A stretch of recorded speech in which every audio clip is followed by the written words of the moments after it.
This show is sponsored by BetterHelp Online Therapy. Visit betterhelp.com/kindoffunny because honestly, being a human is exhausting.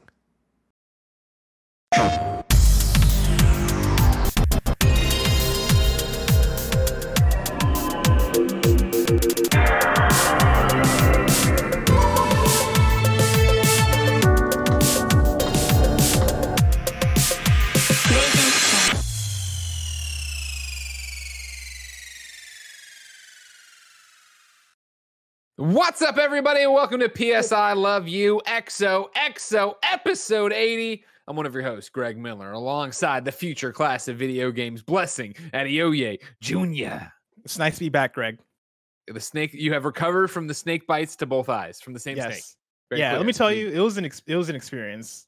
It was an experience. What were you doing? What were you doing to have this one snake bite you twice in the same eyes? I want to pause and ask, what are you looking at while you're talking to me? Are you like, is there somebody in the distance? Don't worry about what I'm looking at. Okay, I won't worry about it then. What was I doing? Oh, you know, man, it's San Francisco. There's snakes everywhere. I was out. Is there someone in the distance? I'm just like looking out this window over here because you kept looking, and I'm like you're talking, and I didn't know if you were talking to me or if there was like a snake that was about to bite you in the eyes. That was just off camera. that would be amazing if I had gone that far to have a snake rigged up to come in and get me. Sure, that would be fantastic. That would be fantastic. Yeah. But yeah, I was what do they do in San Francisco? Like, I've been here for a year and a half, and I don't even know what the cultural things here that you can hike. I was hiking in San Francisco. Shut up, Janet. And no, I will not. You can keep all. You can keep all. Rude, but you didn't say I was wrong. I think that's a theme that's going to run throughout the history of the show. Ladies and gentlemen, she's the game playing roller skating Janet Garcia. Hello, Janet. Hey, what's up? You can keep all your negative San Francisco shit to your Twitter. All right. I don't need to see it in the opening of a podcast. All right. Especially for Blessing, who hasn't even had the chance to be let down by San Francisco yet. He hasn't even had a chance. I've been let down quite a few times. You find a good place to eat because I struggle. Let me tell you, I've been experiencing Uber in San Francisco lately, which has not been good. Those prices have hiked up. Uber in general, like, I feel like across the country has like had a big surge in terms of prices. The bus in San Francisco is pretty good though.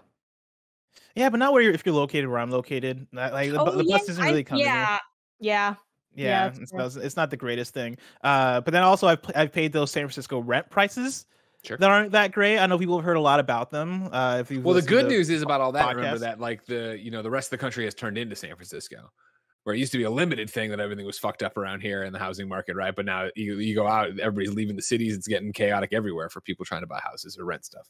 Yeah, it's not good.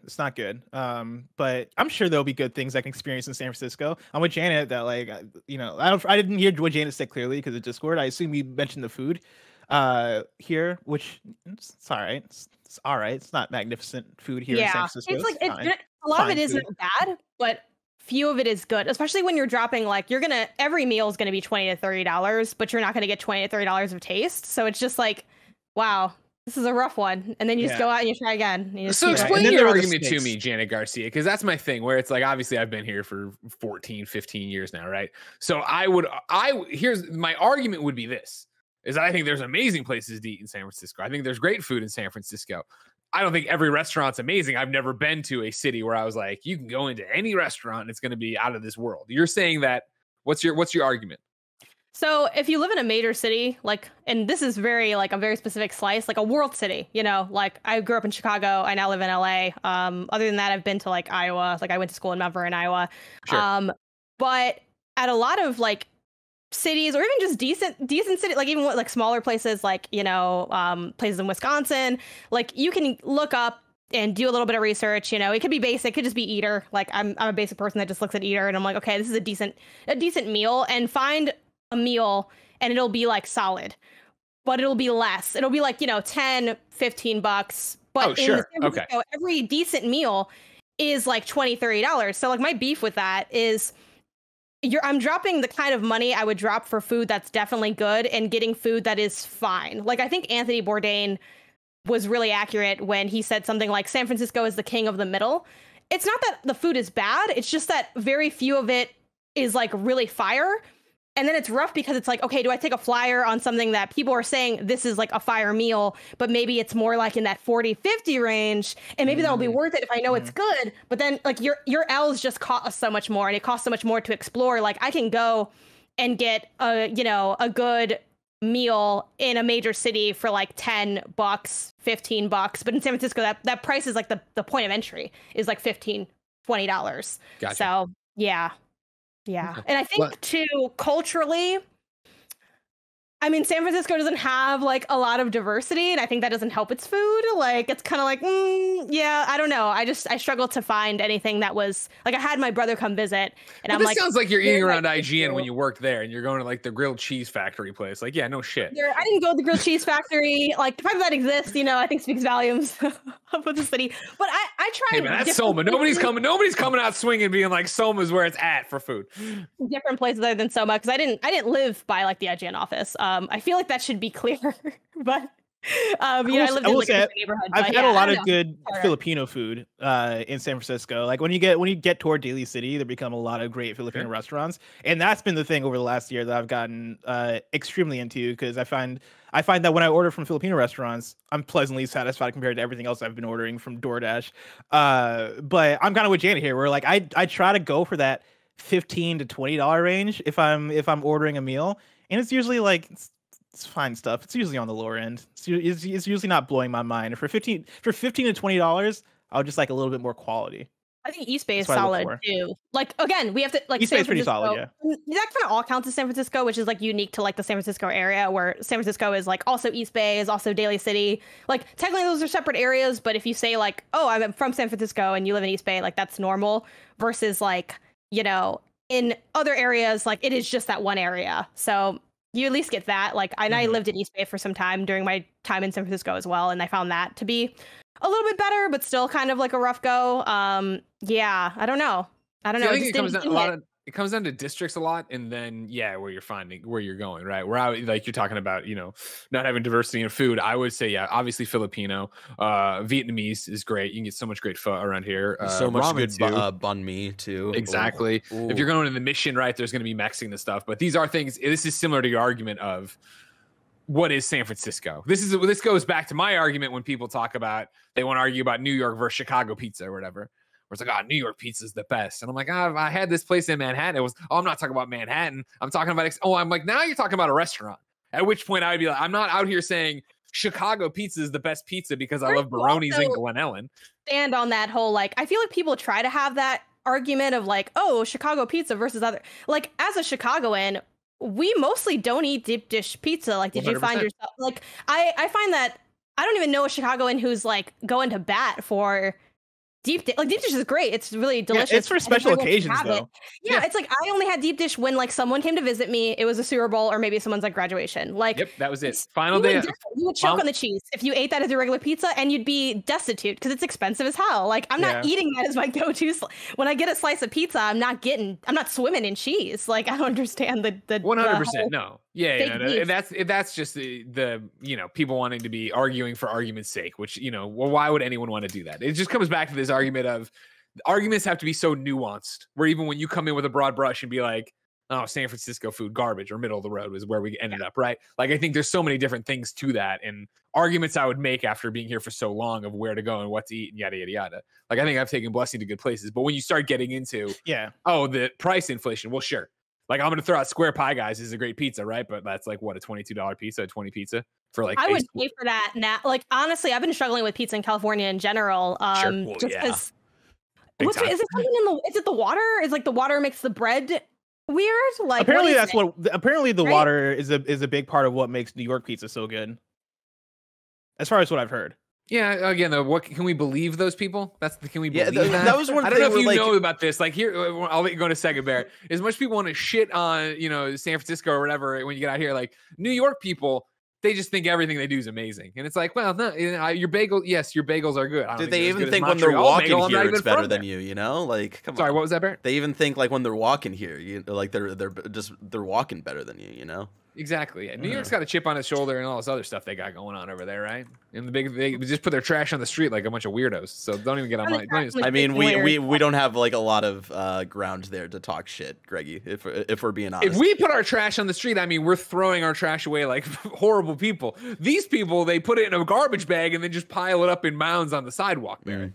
It literally is the start of Joker with the Gotham garbage strike. All right, and then they're gonna sit there and tell me the pizza's the best, and I go have Two Bros pizzas. Like, well, that's what I'm talking about. Well, and guess what? There's fucking Two Bros on every corner. What the fuck do you want me to do? You're talking about John from Bleecker Street. Well, I'm talking about Baroni's in Galena. I'm talking about Square Pie guys in San Francisco. Are we doing a restaurant versus restaurant face off? What the fuck are we talking about anymore?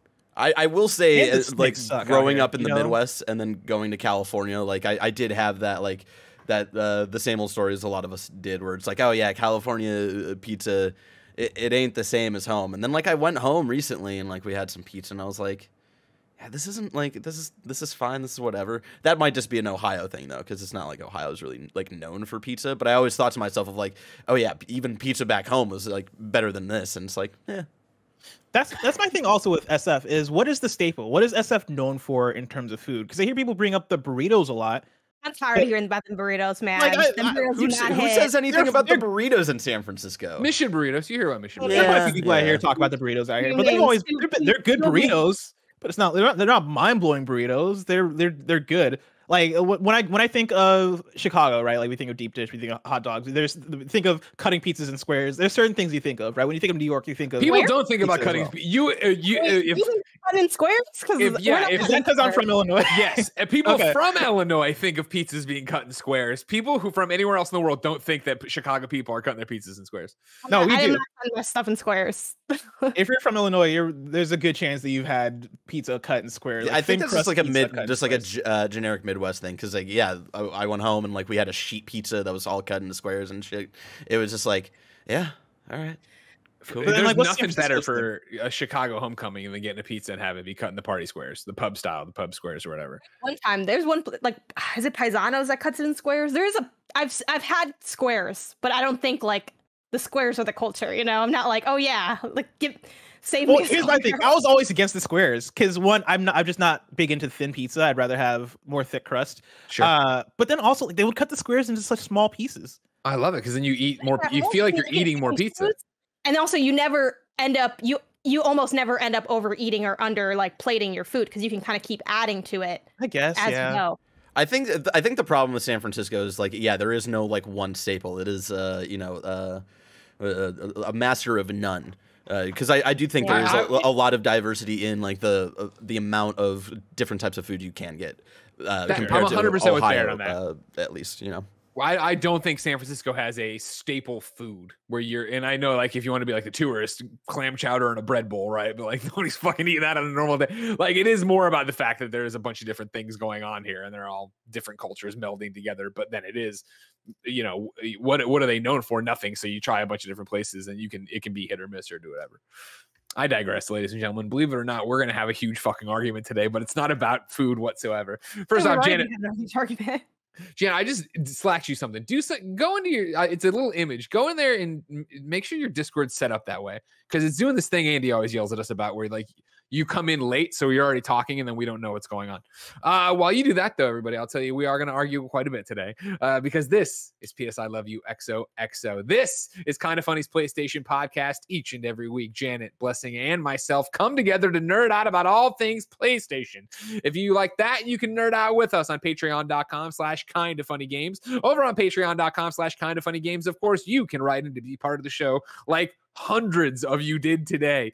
Of course, on patreon.com/kindoffunnygames, you can get the show ad-free. You can get the show with the exclusive post show. And of course, you could be watching us record the show live right now as we do it, like Joey D is, the Lou is, and Christian RR. Of course, I'll be looking at the chat to include your conversation as we get rolling. However, if you have no bucks to toss our way on patreon.com/kindoffunnygames and get all the bevy of goodies that also apply to the Gamescast, no big deal.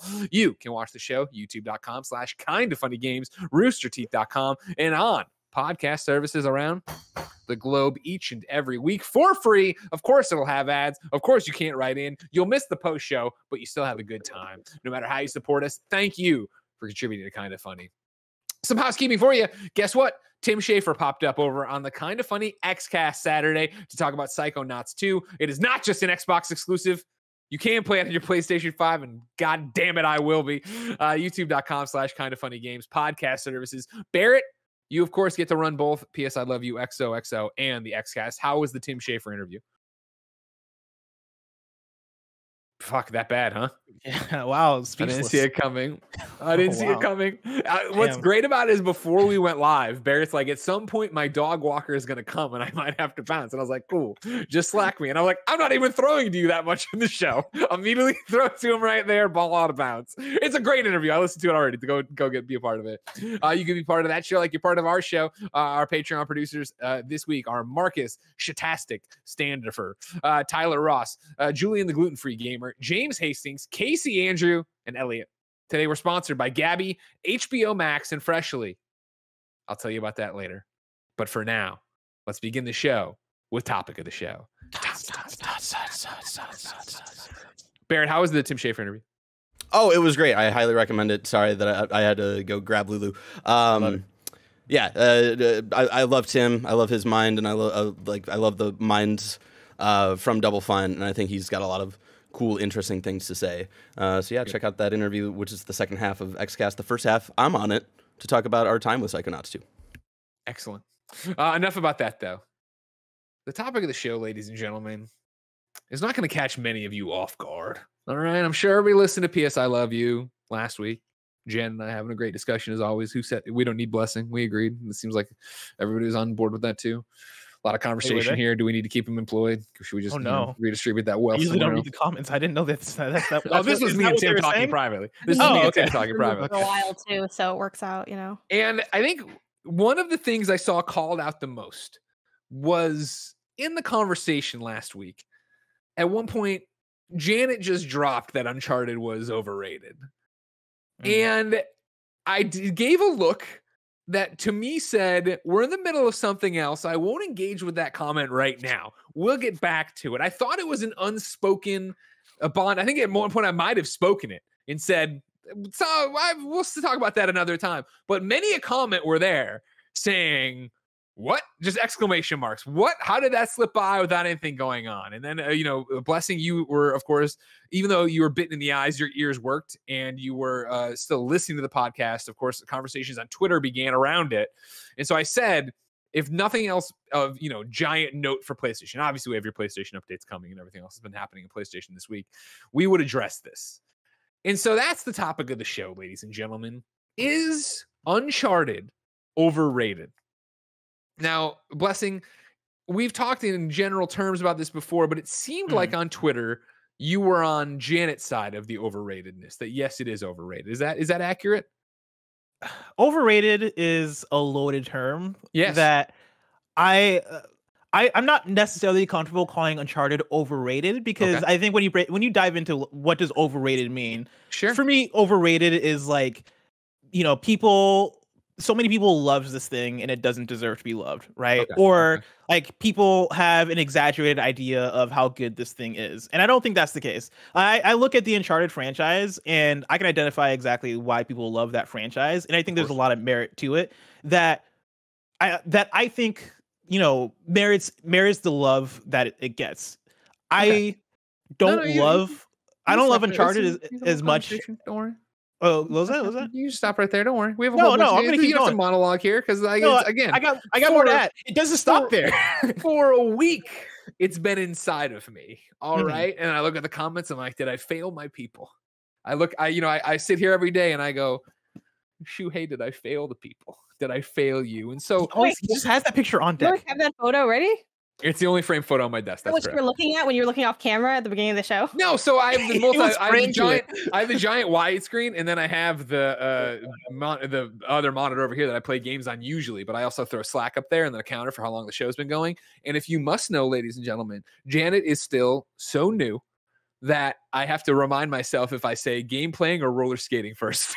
So I have to look at my Slack where I left a note for myself because I am a professional. And so that's what I did on that one. It doesn't matter. For 1 week, it's been brewing in here and thinking about this and getting ready for this conversation.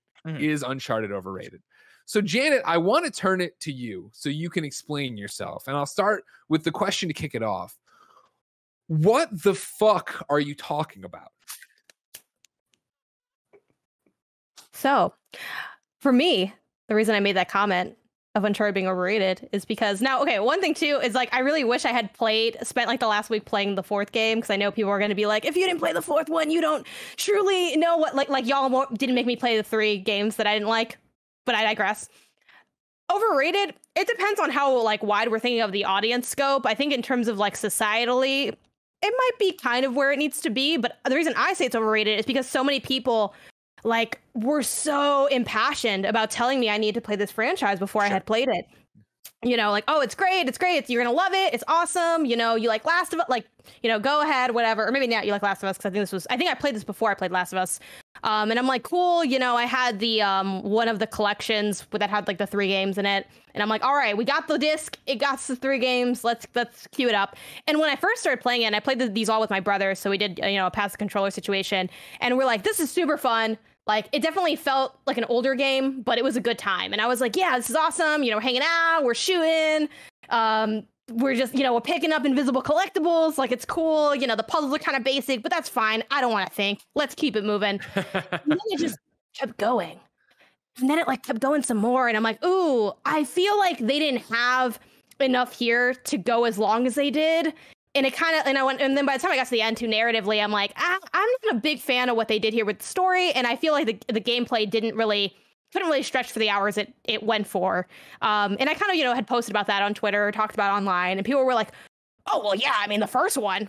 Yeah. But like the second one, like, it really starts to hit. Chime in, like, Janet, I know exactly the experience you're having, because when I played through Uncharted, I had the exact same thing where like a decade ago, I got my PS3 a little bit late, but I had heard about Uncharted all the time. And so I was like, cool, one of the first games I'm going to play on this thing is going to be Uncharted. And so I started with Uncharted 1 after hearing so much about it. And I was kind of like, oh, it's fine. Like, I don't love this game, but you know, it's not bad. It's just like perfectly serviceable for what it is. And then played 2 and 3, and I'll let you pick up from here, because I probably had a similar experience. Yeah. And then 2, and I believe 2 is the train, right? It has that train moment. Right, 2, you start on the train, and I'm like, okay, they really bring it in here. All right, like I'm not that train sequence is awesome. It's like, okay, cool. All right, it's a little different. It's a little cinematic, but it's not too cinematic. Like, it's got like a good blend. Like, all right, we're going. It's a little bit more the same, but it's a little bit better, sort of. Ooh, not really enough different though. I don't think. Oh, still really long. So also, I do want to say that I love Sully. I do want to put that out there. I do love him, this character. Thank you. I was like, noted for the record. Cool. For the record, because there are things I enjoyed in the game, but then again, it had that same kind of problem. And then the story, again, the same with the supernatural twist at the end. And I'm like, damn, y'all really don't have any other ideas on how to deliver the story. And then people will say, oh, well, it's Indiana Jones, that's why it's like that. And I'm like, okay, but maybe I don't care about that either. And again, that might upset you, but like, that's where I'm at, you know? And they're like, well, that's what these games are. I'm like, okay, well, maybe I don't think these games are that good. Then people were like, okay, but hold on though. I feel you with 2. I feel like you saying making some good points with 2, but hold on. Just play 3. Like, play through 3. And I was like, yeah, it's all on one disc already. I'm gonna go for 3. You paid for it. You have it. You own it. 3. We're in this deep. Let's run it back again. And once again, I had the same experience. And then y'all were like, okay, but 4 though. And I'm like, you know what? I think I've taken this where it needs to go. I think I've seen what I need to see. And I feel like every time I try to go here, I just have the same conclusion. And then every time I tell y'all about my experience, you tell me why the next experience is going to be better, but then the experience isn't better. And then you just keep doing that. Now, the only thing that I am wondering is what would happen if I ran it back with 4, had the same comments, and then y'all came to me with the, but Lost Legacy, it's shorter, you know, there's like women, it's cool. You know, maybe then if I walked away, if I walked away and that was fine, maybe then we could all be okay with each other. But I just feel like every time I hit y'all with like my complaints, y'all are like, true, but the next one's better. And then I have complaints on that one, and then y'all are like, true, but the next one's better. And we just keep doing this dance, and I just feel like I'm the one dropping all these hours into this game. Like, this is time I could have been. This is why Ratchet & Clank doesn't get finished, because y'all be telling me to go back to these games that you say are like fire. And I'm like, was it fire, or was it just 2012? And that's what was fire at the time, which is fine. I can't go back and relive 2012 or 2007. But the reality is, I'm playing today. It doesn't hit the way y'all think it hits. And I'm tired of doing it. And that's why I feel like it is. That's why the overratedness comes from for me. It's not so much perception wise, because I think, it's a good franchise. It's a long running franchise. It hasn't really been touched in it's been touched recently, but not no one's really clamoring for more in Uncharted, at least not super. Like when we have these conversations on what do we want next from PlayStation and stuff, people aren't really bringing up Uncharted other than to say Lost Legacy was a cool thing. I want to see more of these side ancillary things, what makes it a spinoff, et cetera, et cetera. But for me, it's more of the hardcore community, y'all be pushing for this game. But then it doesn't hit as hard as it did, I think, when it came out. And I feel like some people don't want to accept that. And I lived playing it in the modern era. And I'm telling you that it's not as hot as you think it is. Now, Jan, can I ask you a question? Have you played Uncharted 4? No. Okay. Because I don't know. Just to end the conversation, because I feel like this conversation's far from fucking over. People are gonna, yes, for sure. People are gonna keep telling me that I can't have, and that's the other thing too, with how can you have an opinion on this if you haven't seen it all? I feel like just to finish it out, it's worth playing through. But that's been my experience with the series so far. Janet, I was exactly where you're at. Even to the point of being filled with somewhat confused rage when I beat Uncharted 3 and just didn't get it. That was exactly me, and I don't want to be the person that tells you this, but in my experience going into Uncharted 4, I was like, ah, shit, this thing's a masterpiece. Uncharted 4 was the turning point for me where I was like, finally, this is way more of what I want from this kind of game. Because Uncharted 1 through 3, the thing that I think I identified in terms of why I don't come out and say it's overrated necessarily, but I will say, because this is where I was going before Greg stopped me because I had said everything that he wanted to hear. I don't love Uncharted as much as a franchise compared to plenty of other people who are Uncharted fans or even PlayStation fans. The hardcore of the hardcore, I'm not as over the moon on Uncharted as plenty of other folks, and I think that comes down to a lot of just what I look forward to in video games. Greg Miller, what's up? No, I don't know how we want the conversation to go, because I'm not trying to full stop you, but I do. There is something I want to talk about here. And it's this, to an extent, elephant in the room, but it's not, I guess, and I need you both to do it in this conversation of overrated. And I know this is hard. What is the rating you feel it is? Because for me, somebody who has reviewed Uncharted 1, Uncharted 3 at IGN.com, obviously I reviewed them here at Kind of Funny too, and we talk about it all the time, but I'm talking about in terms of giving them actual scores, right? Uncharted Drake's Fortune, 2007, the Metacritic's an 88. I gave it a 9.1 on IGN at the time. Uncharted 2, Among Thieves, 2009, a 96 on Metacritic, 9.5 from Roper on IGN. Uncharted 3, Drake's Deception, 2011, Metacritic of 92. I gave it a 10. Uncharted Golden Abyss, which I know probably isn't part of the real argument, but I do love. I'm putting that game in here as talking about Uncharted, so I'm not putting Fight for Fortune here. Uncharted Golden Abyss 2012, Metacritic 80. I gave it an 8.5 on IGN.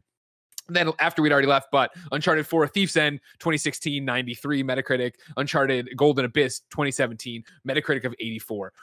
What I'm doing is I put that out there. Wait, Golden Abyss or Lost Legacy? Lost Legacy. Thank you very much, Barrett. Keep me honest. I like that a lot. A round of applause, everybody at home, for Barrett on the ones and twos. Thank you, Barrett. Thank you. What I'm putting all that out for is just trying to paint a picture of what we're talking about. Because for me, somebody who loves Uncharted and clearly loves PlayStation and has been a part of, this PlayStation ecosystem as professionally for nearly 15 years now, right? I love Uncharted. I love Nate. I love Elena. I love Sully. I love the stories. I love the thing. I have never played an Uncharted and then said, big news, everybody. My favorite game of all time has changed. It's Uncharted, insert whatever number we're talking about, right? I obviously rate them high and talk about them high and, obviously through years of podcasts beyond it. But even going back and watching my Uncharted Drake's Fortune video review today before we did this, which is terrible. Do not do it. I'm awful. I don't know what God, nobody was teaching anyone how to do video reviews at IGN at the time. I'm not saying this is, I do say amazing, but I also talk about screen tearing. I also talk about another room of pirate people to blow up or whatever, right? it's always hard for me in this conversation of something I've been so close to for so long, and then actually rated in the conversation that of overrating it, actually rated it. But I think if you were to sit there and talk to me about, oh man, PlayStation legacy and PlayStation franchises, obviously I would toss this out there. I would talk about these time capsule things of it, but I don't hear people going to the mat that Uncharted is the greatest of all time. Every fucking one of them is the greatest of all time. Yada, yada, yada. I know for a long time, and just recently, Nick started playing it for like the 5th time or whatever, Drake's Fortune. And you're like, oh, well, we pushed him to do that because he would like it. We were pushing him to do that 6 years ago as well. Like, it's not like it's this weird mix up of I don't know where the rating is. I remember going on Game Scoops in contemporary timelines and people being like, oh no, like I just didn't like and name any of the Uncharted we were on there for. I feel like there's always been that dissenting thing to it. And there's always been this counter argument that isn't the counter argument as much, I guess, but in the same way, Janet, you and I love narrative games. And we were talking about, what did and didn't work for Where the Heart Leads. Thank you very much. Edith Finch was on the brain. Where the Heart Leads. What works and doesn't work for it. We're talking very much of a genre critique there, right? Where Uncharted has always been, for me personally, and I know this is maybe I'm moving facts around to make my own argument. I am talking about it being a pulp adventure. And for me, that came with pros and cons. And it is an Indiana Jones thing. And one of the reasons I loved Uncharted 3 so much, Janet, was that, oh man, it's not just some fucking supernatural twist again at the end, which then people pointed out of like, well, then how does Talbot do all this shit in Uncharted 3? And I'm like, I don't have an answer for you, but I enjoyed the adventure. Like, I would stick with that. I think Uncharted is appropriately rated. I think it's finely rated, but I'm not seeing or hearing people, and again, in a contemporary 2021 time being like, you have to play Drake's Fortune, and then you play Drake's Fortune with it's a 20. You have to play Drake's Fortune. When you haven't, people will be like, you have to play it. And it's like, do you? I mean, I think there's a lot of value in going back to playing old games for your own edification and understanding, like, where franchises like have come from and like, et cetera, et cetera. Like, I've done plenty of, for every game I haven't played, like, y'all don't see the games that I went back and intentionally played just so that I can say I played them and connect threads. Like, I think that's a piece that's missing from a lot of like, outside in perceptions of what this job is.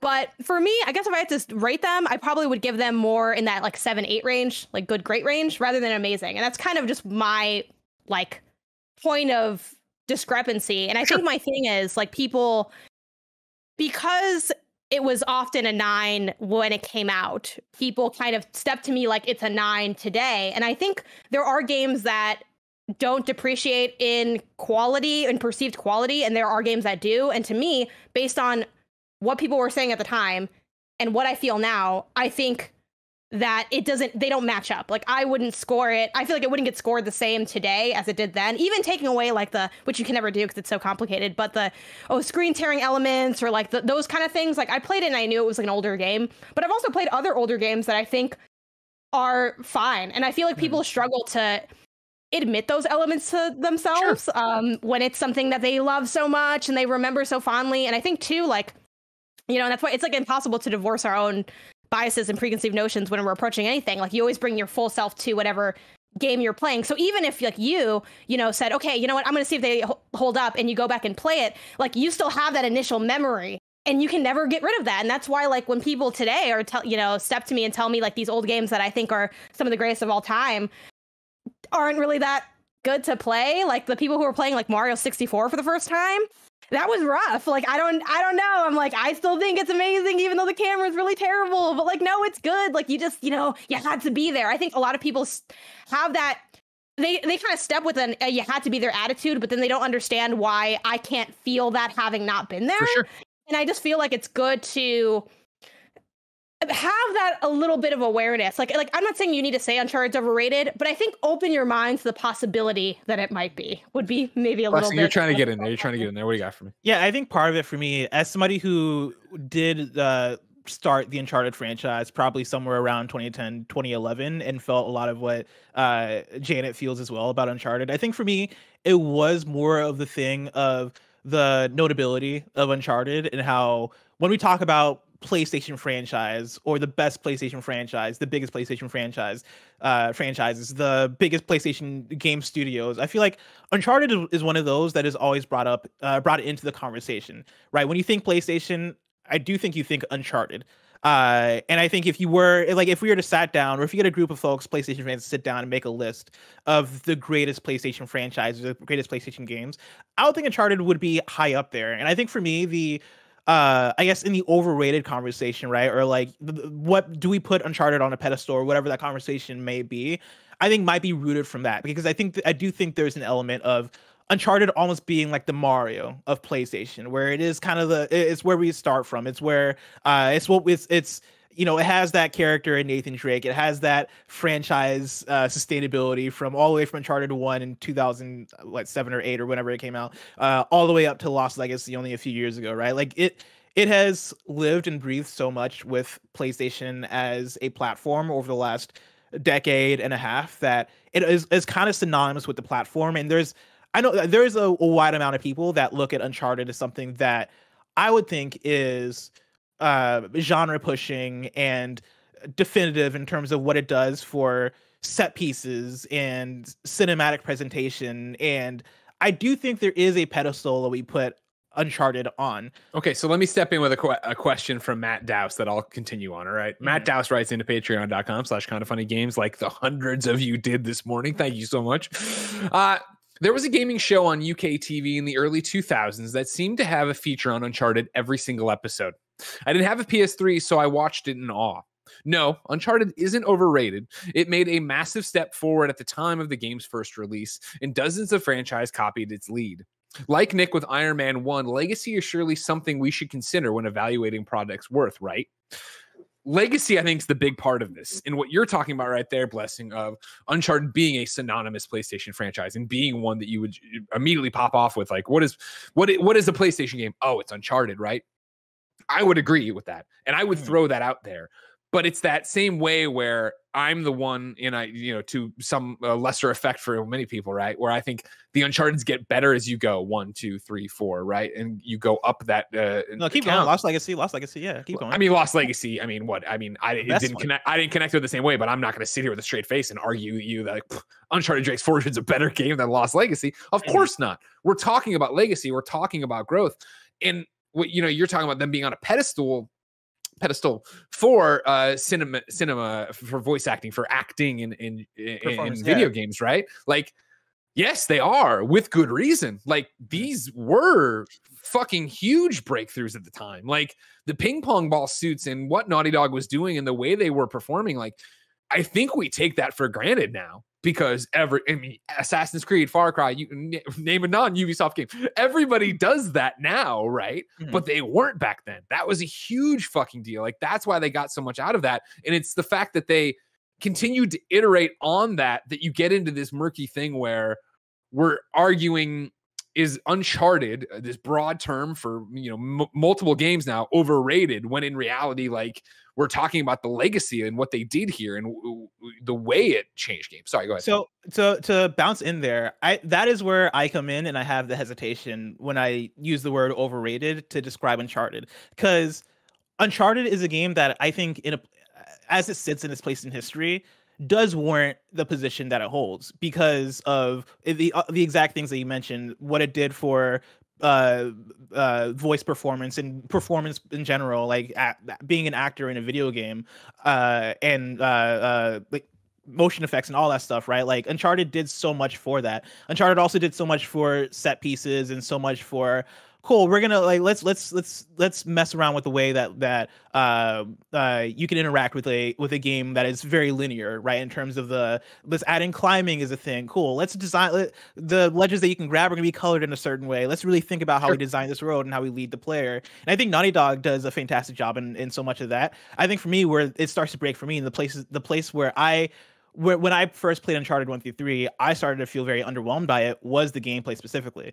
And I think what I had to kind of come to terms to after a while was that I think for me, and how what I come to video games for, a lot of the time for me, it is gameplay. Like I probably do prioritize gameplay over story so much of the time. And so much of Uncharted as a game and as a franchise feels like it's more in service of telling a story and more in service of trying to build that cinematic experience than the actual gameplay itself. To where Uncharted 1 through 3, I hated the gunplay. I think the gunplay is bad. I think the climbing was hella boring in so many places in Uncharted 1 through 3, where part of one thing I love in video games so much is being able to approach them in creative ways from a player perspective, where you can come in and be like, cool. In Assassin's Creed, for example, because Assassin's Creed also came out in a similar era as Uncharted 1. Assassin's Creed, you can go through an open world, climb different buildings, feel like you can kind of pick and choose where you want to go. And I'm not even a big Assassin's Creed fan by any means, but I want to say I played Assassin's Creed 1 before Uncharted 1, and switching over to Uncharted 1 and feeling the limitation of, oh, you can only hop to this one ledge. All right, let me point Nathan Drake so that his arm is reaching toward that next ledge. Oh, it looks like I wasn't pointing in the right direction enough because I jumped and I fell. Like, it felt very much it felt so linear to the extent of eliminating creativity in how you play in certain ways. And I felt that through Uncharted 1 through 3. And then you get into things like, hold on, let me jump in. You're saying too much good stuff. There's so much good stuff I want to continue off of what you're saying, because I agree with what you're saying there. I don't think you're wrong, and I think the reason why I love video games, we're having this fascinating conversation, right, is that I play games for the story. And so, like, I rewatched my Uncharted 3 video review for this today too, and it was the thing in there. I say, like, this is the reason I play video games, and I watched the review after me and my brother finished it too. And you're like, this guy's a fucking idiot. I will never work with Greg Miller again. I'm going to say this and let you continue. It felt very like I felt the disconnect. You know what I mean? I was just like, this is not how I felt having like at the end, but I want to see what people were like saying when it came out. Sure. And not many people were saying exactly what I was saying. It still did really well, but not many tens. The thing about it though is that I remember, and this will sound crazy, I'm sure, to a lot of people, but this is literally what we're talking about, right? I remember during Uncharted 2, maybe, and remember, this is a very different internet, and IGN for Uncharted 1, we were still, I put up a review, I would go into boards.ign.com and post it on the PlayStation board, like you didn't have comments right there.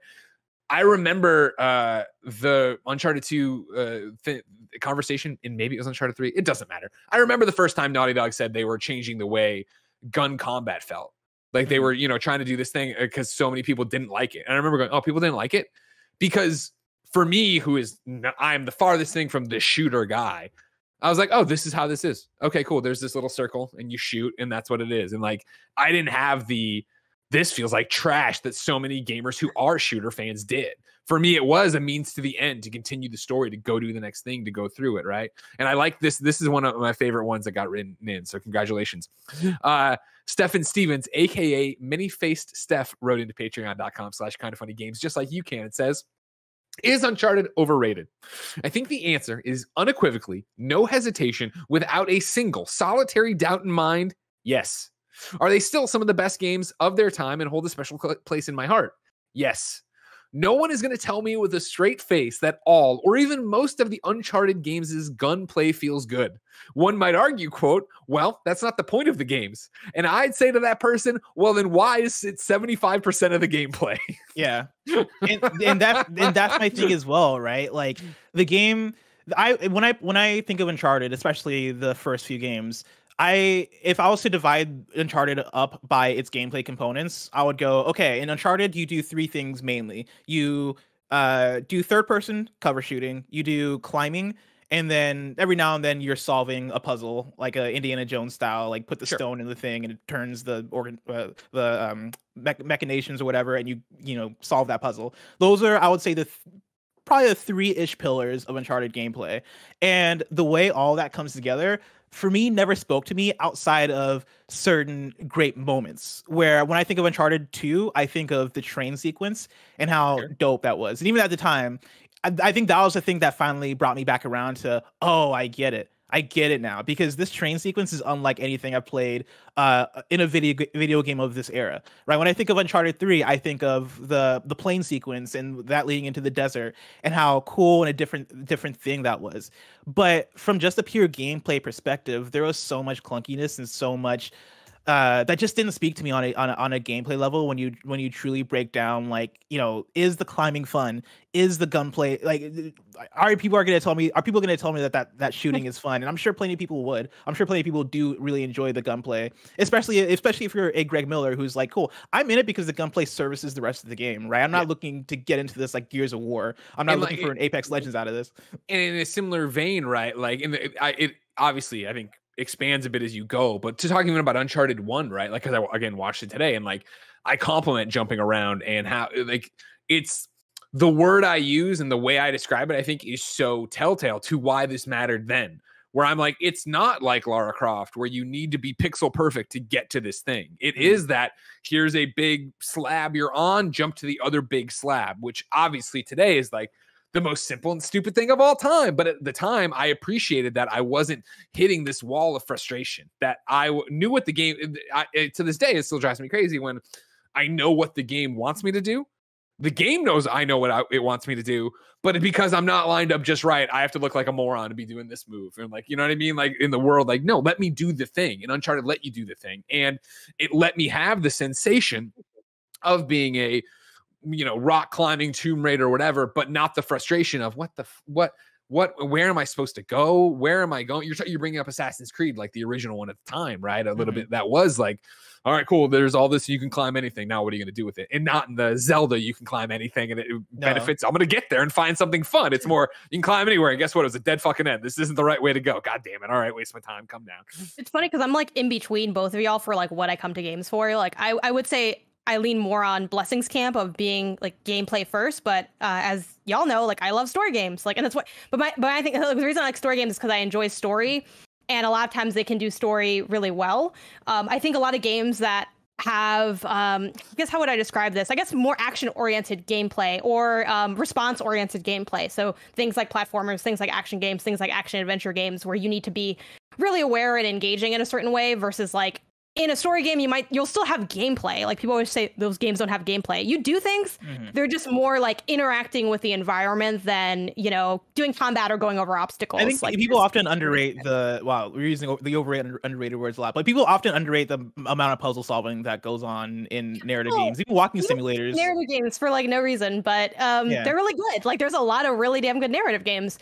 And as far as video game stories, like the Uncharted story never hit for me, and you could argue it's because like I'm not an Indiana Jones person, which I get, but like I don't know, I feel like I can recognize good story when there's good story, and like when I look at Uncharted, I don't see a good story. I know it's gonna really upset a lot of people, but like it didn't hit for me. I didn't care about Nathan Drake as like a fuck boy who's looking for treasure. Like, I didn't.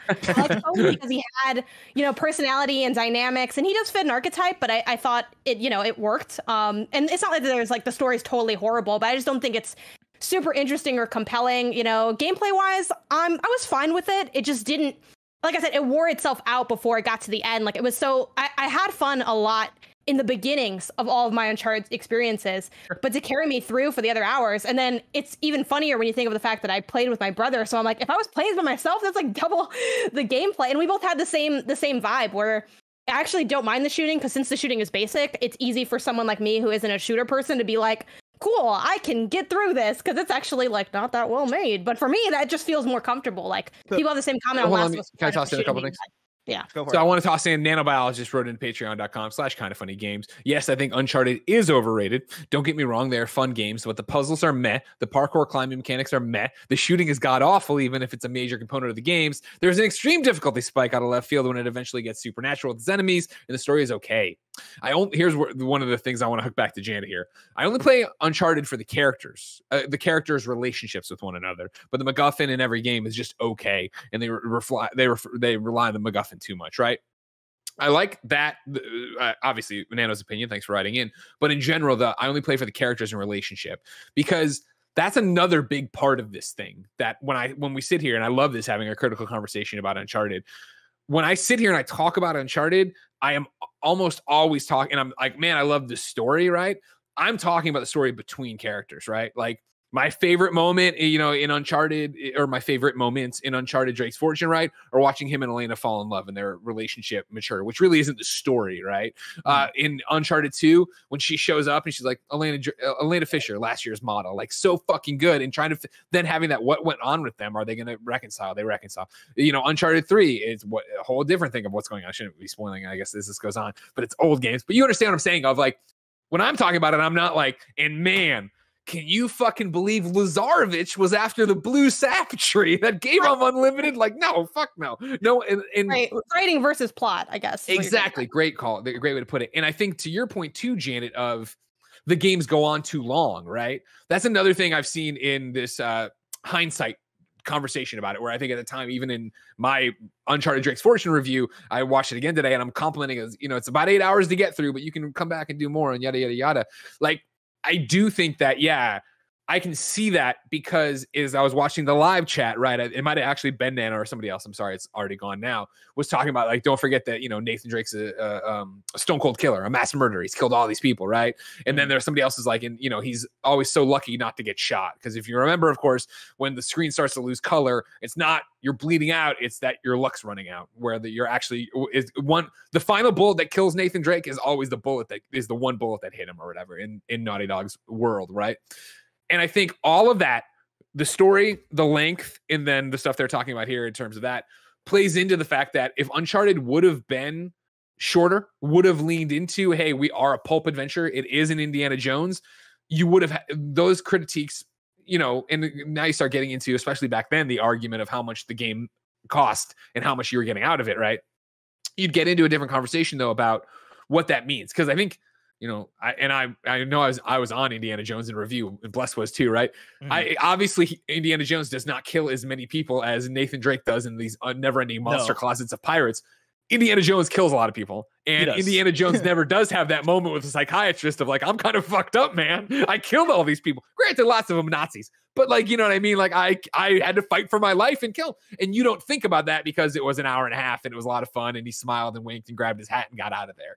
Whereas with you come back for your third night of Uncharted, you're like, fuck, I'm still killing people by the dozens. Like, for me, I mentioned that I prioritize gameplay first usually when it comes to what I look for out of games, but I do also I do appreciate good story as well, and I still land in that similar place that Jana mentioned earlier, where people know that I'm not like a big Indiana Jones fan, and I recently in review went and watched through them, and I think watching through the Indiana Jones really opened my eyes into, oh, okay, these are really good, and I see what people get out of these. But for me, Uncharted was not a game I was looking forward to ever get more of that. And by the time I played through Uncharted, I had the similar thing where I was like, oh, I don't really care about this story as much. It's fun to go through the motions of, all right, cool, let's go through this forest adventure where we're trying to find the treasure.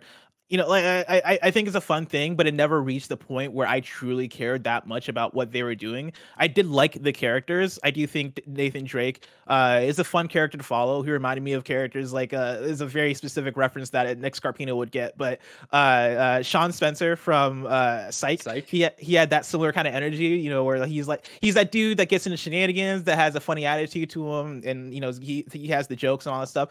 I like that sort of character, and I like Sully as a character and the characters they built, but it was never so much so to the point where I started to care deeply about Uncharted. But Uncharted 4 was the one that started to break those tendencies for me, where the pacing of Uncharted 4 felt way more forgivable in terms of what we think of as the Uncharted monster closet and nonstop killing frenzy. Okay, cool, let's go climb a thing again. Okay, cool, let's solve a puzzle real quick. Cool, back to killing. Uncharted 4 very much opened up with hey, let's walk through the setting. I'm not going to give any details for Janet or people who still want to jump in, but like for this opening scene, it is more walking simish, where you are going through the motions, you're hanging out in this area, you're talking to characters, we're going to take you through this thing. All right, next scene, and at the end of that, we're going to get into a fist fight. Cool. Next scene, the next hour of this game is going to be exploration and more climbing, but really like using that time to really flesh out and take things slower. All right, cool. Now we're finally getting to shooting. Let's take a break from shooting for a while. The way they pace it out in Uncharted 4, for me, fixed so much of that. And part of that helps. Part of the fact that the shooting is better in Uncharted 4 helps as well, and the climbing is more interesting and provides more room for creativity and choice making in the climbing itself. That I think gets way better, especially when you talk about climbing shit and shit breaking as you're climbing it. And there's one scene in Uncharted 4 that I think about all the time, where it's the clock tower one, where you're climbing up and like so much shit is happening as you're climbing up that thing. And that is, to me, my favorite climbing sequence in an Uncharted game because of how much I might make up a word, dynamicism. Is that a made up word? Is this you know what, sell it, how dynamic it is. I'm buying it. Let's go. The dynamicism, I'm gonna make it a word. The dynamicism in that scene of climbing it and having all this shit go on and feeling like you're making those last second jumps, even though it's probably more forgiving than I thought it was in the moment. When I'm in the moment, I'm doing it, and it's a set piece moment that is working because it is Naughty Dog learning over the course of so many games and using the PS4's power and all this stuff. It becomes so good and works out so well. And I think the actual individual elements is the way I describe them in Uncharted 1 through 3, the climbing, shooting, puzzle solving, all way improved and paced out in a way that turns it into a better video game. This episode is brought to you by HBO Max. HBO Max is a streaming platform that bundles all of HBO together with even more of your favorite movies, iconic shows like Friends and Fresh Prince of Bel-Air, plus new Max originals. I've been loving HBO Max. There's been a ton of great shows on it, including Hacks, which is a comedy that just came out this year, and it is fantastic. You should definitely check it out. But if superheroes are more your thing, guess what? They got Birds of Prey, they got Shazam, they got Wonder Woman, they got everything you could ever need. They got, of course, Batman, the animated series, and who doesn't want to rewatch that for the 20th time? I know I do.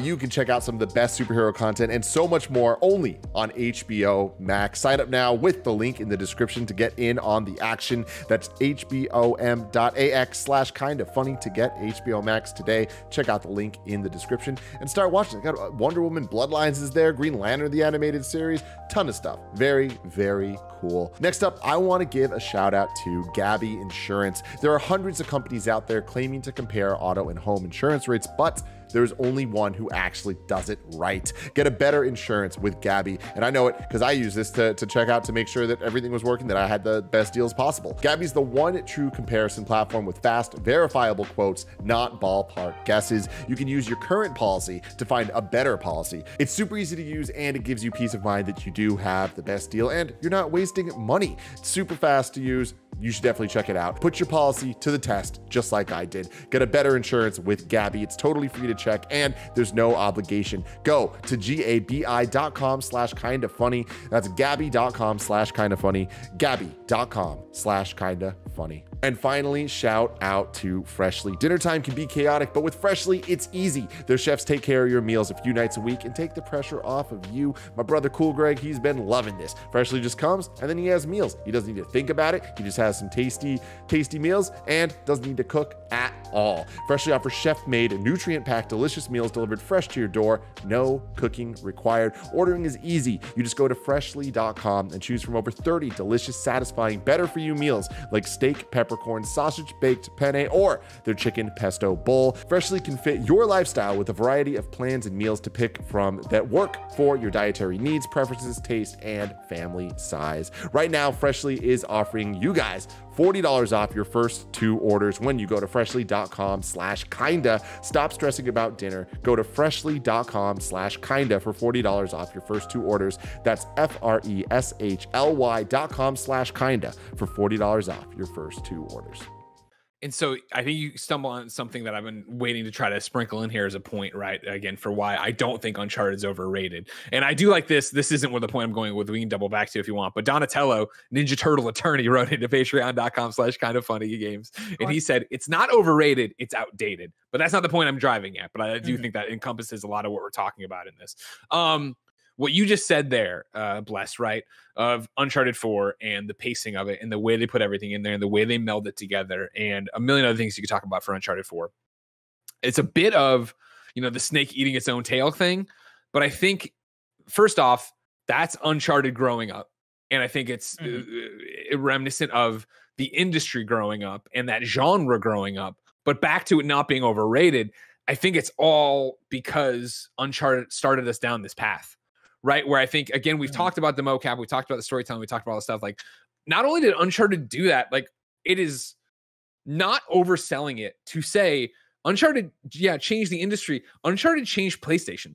Like the reason you have PlayStation Studios starting your games now and this awesome like Marvel-like thing and Horizon and Ghost and even to an extent the way they made Ratchet and Clank a little bit this time around, but Ratchet and Clank obviously already existed. But in terms of what you think of as a PlayStation game now, why am I buying my PlayStation? It's because of Uncharted. It's because Naughty Dog did step up with Uncharted, and then Uncharted 2, really the one that really cemented them to so many different people. But it's what they did with that game that changed PlayStation and made PlayStation, hey, this is what we're going to do. We are going to continue to do single player blockbusters. We are going, why would, this is little apples and oranges or the cart before the horse, but like why Insomniac's Spider-Man is the way it is because of Uncharted. It is because Uncharted, even though we can look back now and be like, oh man, the cinematography was not there. Oh my God, the scene's empty. There's nobody in it, but they're doing this. Like I've had the moment you're talking about of, granted, I can never go back and experience fresh with 2021 eyes or whatever. But I remember when the collection dropped and playing Uncharted 2 for a little bit and being like, oh yeah, the scene where Nadine and Chloe.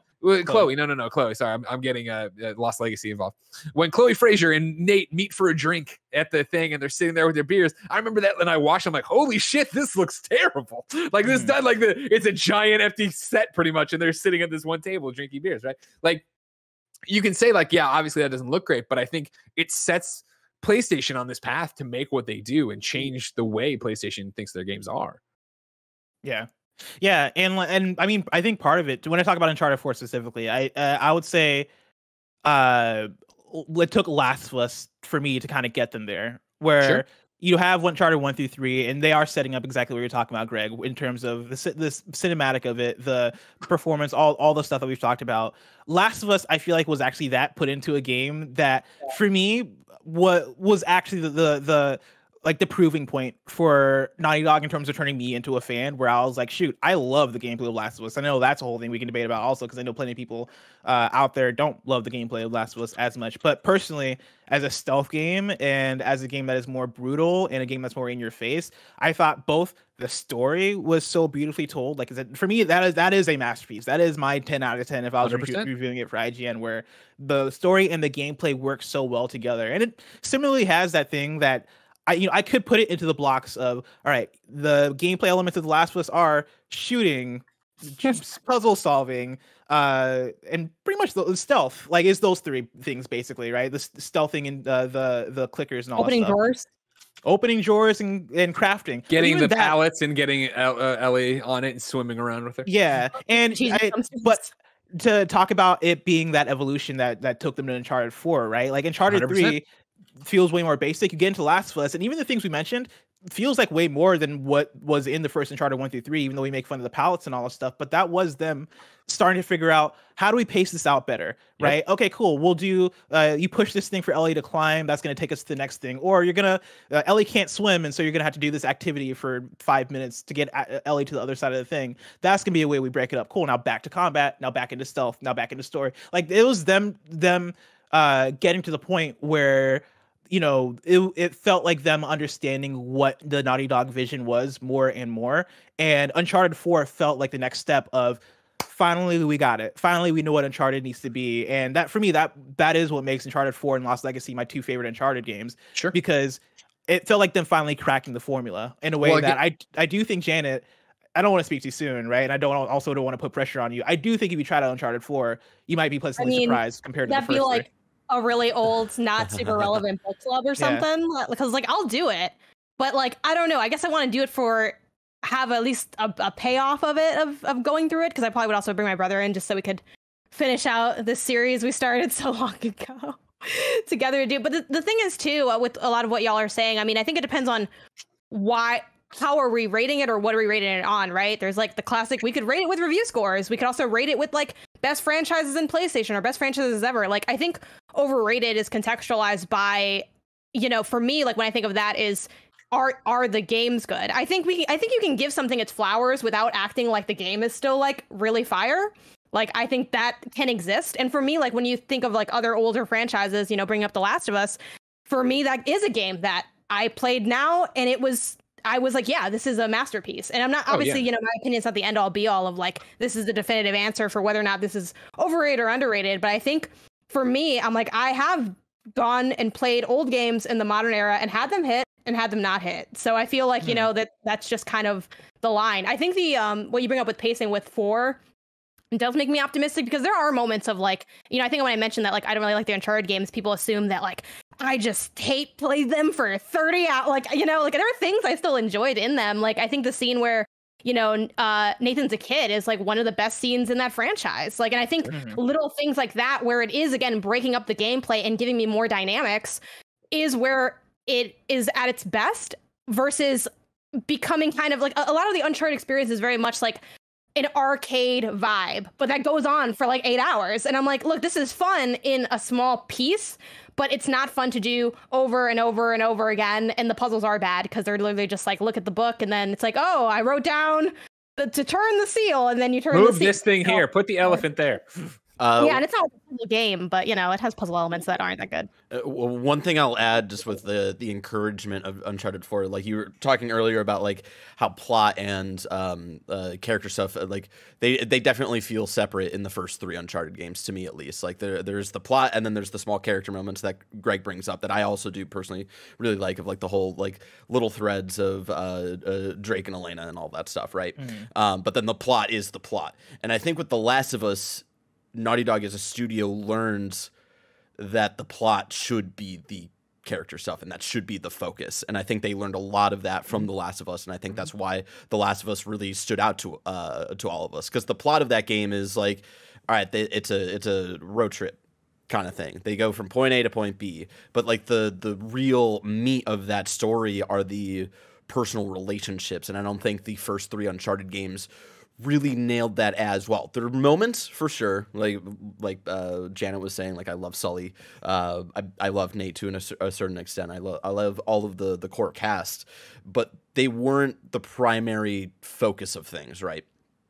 And yeah, you're talking about like my love of Nate and Elena, right? But like literally, I have to wait the entire second game for them to end where I know they're going to end, and I have to wait through the entire like third game to get the answer to my one fucking question of what the hell's going on. There's like small little tidbits, and then I think they learned a lot of like how to write a more engaging story, making the plot focus the character relationships. And then when they did Uncharted 4, they knew how to write in that mindset. And that's why like I'm on the side of like the conversation. Like I agree with that. Like Uncharted as a series, I think is probably rated like just fine, because I think it did do a lot for the industry and where PlayStation is at currently today. And I do appreciate the games for what they were from when they came out, because I didn't play them until like 2015, whenever the whenever the collection came out, because I never owned a PS3. And so they were fun to go back to. Uncharted 4 is one of my favorite games of all time. And I think the reason is because they learned how to make the character moments, the character relationships, the actual plot of the game. And I think, and that's what to me, that's what's important. But I will say there are some overratedness aspects to each of the original trilogy games. Sure, if you have people coming at you now, like Janet's talking about being like, you know, Drake's Fortune is the best thing since sliced bread, I can totally understand where that's going to fall short. And I think, you know, Barrett, you have a very interesting perspective on this, right? Because earlier in the conversation, I was talking about the fact of like, were they overrated? Because I don't remember me ever being like, this is my favorite game of all time, right? And you know what it would have had to dethrone to become my favorite game of all time for most of these titles? Metal Gear Solid. And you guys started at Metal Gear Solid on the stream, right? And does that hold up, Barrett? I would say it does. Like, really, right? like I've gone back to PS1, other PS1 games as an adult that are like, this is fun to go back to and learn the history of like video games, but they're not anything. It's not fun, but like Metal Gear Solid is fun still to play, and it's an interesting and engaging. And like when people still come at me of like Uncharted 2 is still to this day the best fucking Uncharted game, the best PlayStation game. Like I can't agree with you. The last entire third of that game game is just like what Janet was saying. I think with like kind of the first one in general, like it keeps going, and I think Uncharted 2 is like the last third specifically of Uncharted 2 is the kind of the. Well, see, you thought they were werewolves, but it turned out they were just people who drank the blue sap, and they were like blue sap people. Yeah. So, here's the thing: there's one Uncharted game that doesn't keep going, and it's Uncharted Lost Legacy. Is all I'm saying. I think the thing is, I feel like the lesson that I'm gonna play 4, and we're gonna see what happens. And I feel like if I don't like it, I'm entitled to financial compensation. Like, do that what you will. I feel like. Because it's like y'all again, and it's like I guess the thing is for me, the overrated conversation. You have not heard me say once you need to play Uncharted 4. I would also say you don't need to play it, but I do think you would like it. I do really appreciate this conversation. Has been great. It's continuing. I love it. But I do love the idea of you didn't like the first 3, and the first 3, right? I would put so into, and I'm not that this is by no means an out. I hate that kind of shit. But I'm saying. They're trying to be a pulp adventure. They're trying to do this thing, which means that everything we're talking about, right? There's no ramifications to Nate killing a bunch of people. The relationships aren't front and center. There are these things you have to get attached to, right? I don't think it's by happenstance that you see 2013, The Last of Us hit, right? And then the next game is Uncharted 4, and we see a complete change in how they deal with that, right? The way Uncharted 4 opens with where Nate is in his life, I loved. Of like, oh man, awesome. This is what would happen there, let alone how it ends. Yeah, I think this is where I want to sprinkle in just like Naughty Dog appreciation in general, because we get Uncharted 4 in 2016, and then we get Last of Us Part 2 last year, and there's a whole narrative here in terms of what they started and what they ended up with The Last of Us Part 2, because we talk about Last of Us Part 2 and to start talking about it on a gameplay level, right? Like we talk a lot about how they really honed in on the loop, especially when you're talking about combat, and how I believe the comparisons we were making were to Hotline Miami and the feeling of the kinetic energy of having an item on you and then like using up your axe, but then like seeing there's somebody else and looking at your arsenal and you having 2 bullets in your silenced pistol and using it and like ducking under a car, and how that combat flows. And for me, in terms of the leveling up of Naughty Dog games over the year, that felt like the one where they're like, cool, we really got to have a gameplay loop that sings on its own, that people can sit down, even separate from the story and the world and all that stuff, and go, okay, no, this is good gameplay. Like this is a dope ass stealth game. Like this is a dope ass game. And so like on that level, they really grew and evolved there. But then also on a story level, we talk about how Uncharted 1 through 3 were pulp action games, right? Pulp adventures. They were going after Indiana Jones. They were trying to be these narratives that you don't think too deeply about or too hard about, but did feel like they were trying to have this cinematic presentation to them that would feel akin to watching a movie, or feel like something that was trying to break out of just being video games. And so whether or not that succeeded, that's probably going to go person by person. I know like I didn't necessarily care for it at the time, but I thought it was cool. I thought it had cool set pieces, and so like that's awesome.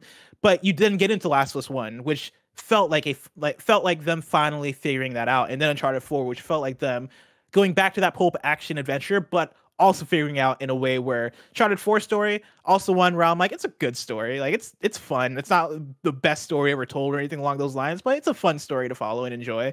But then you get into The Last of Us Part 2, which let's just say historically, even though it just came out last year, and so I guess not historically. In the annals of history, infamously has a story that divided an audience, that made many people go, what the fuck did you like? Why the fuck did you do this? Made another group of people go, this is a fucking brave ass story that like they're going for here, and they're really trying to say something. Then made other people go like, yeah, they try to say something, and I don't know if I totally vibe with it, but like they tried to go for it. And they're in the place now where in that latest game that they put out, they really tried to stretch those cinematic narrative storytelling shops. They try to stretch those in a way that would only be possible because of Uncharted 1 through 3, and them kind of setting up those bricks and pushing that more and more and more to now we're at the point where we can have stories that we sit down, look at from a critical sense. And some of us hate it, some of us love it, but then all of us, most of us are able to look at and go, well, at least they went for something. Like they really try to go for something. And this feels like a different Naughty Dog than 2007 Naughty Dog, but still a Naughty Dog that lives and breathes off of that Naughty Dog that existed in 2007. Sure, it's all an evolution, right? Okay, but should I play this game, right? It's like that was beautiful, right? The evolution of this. But like, I think too, it's weird because you can't really I feel like you can have an appreciation for what something did without having to go back and re-experience it. Like, I think the thing is, like, and it's like what gets weird about the franchise question. If we're just thinking of straight up the quality of the game, not like, oh, well, if this, I'm not saying this game should not have existed. Like, that's so extreme. But it's kind of like, I guess what the problem that ended up with the Uncharted series going back as a modern player is there was that question of like, I guess I just start from the beginning. And people were like, yeah, because 4 continues on the story of 3. And I think that's what's so rough about where 4 was. If I could go back in time, knowing what I know now, I should have just played 4. And like, sure, you're not going to get the, oh, but then the whatever. Like, I think it's fine. I think it's fine. In our own honestly, chat, and the live chat on patreon.com/kindoffunnygames, right? Somebody was like, I would suggest skipping one, watch a recap video, do this. Like, it's like how, God of War is like a franchise I would rate really highly, but if we start to kind of take a fine-tooth comb to like the original like trilogy, which I still recommend those, but if someone said, hey, I'm new to God of War, what do? I'm like, go for God of War PS4. Yeah, like if you're interested, go back. I think there is still fun in those. Like I even like the PSP one, Chains of Olympus. Like I know it's probably Ghost of Sparta and Chains of Olympus were real good. Like, it's like, oh, we're still same ideas. So I'm like, it's so fun to open up little chests and like fight some people. But what was cool about those, Janet? What was cool about those, or at least Ghost of Sparta, right? Yeah, Ghost of Sparta, where it's not the same fucking story. Kratos had a brother. You didn't know that? Let's go find out what happened to him and learned about his mom. And I was like, no, like it's home, But I'm gonna front and say like, if someone plays God of War 1, like the original God of War 1, and they're like, yeah, I already know the kind of things they might say, and I can accept that, and that's why like I would recommend those with some asterisks related to they're not as obviously as good as God of War PS4. I think they do have a lot of the same. Again, it's the same conversation.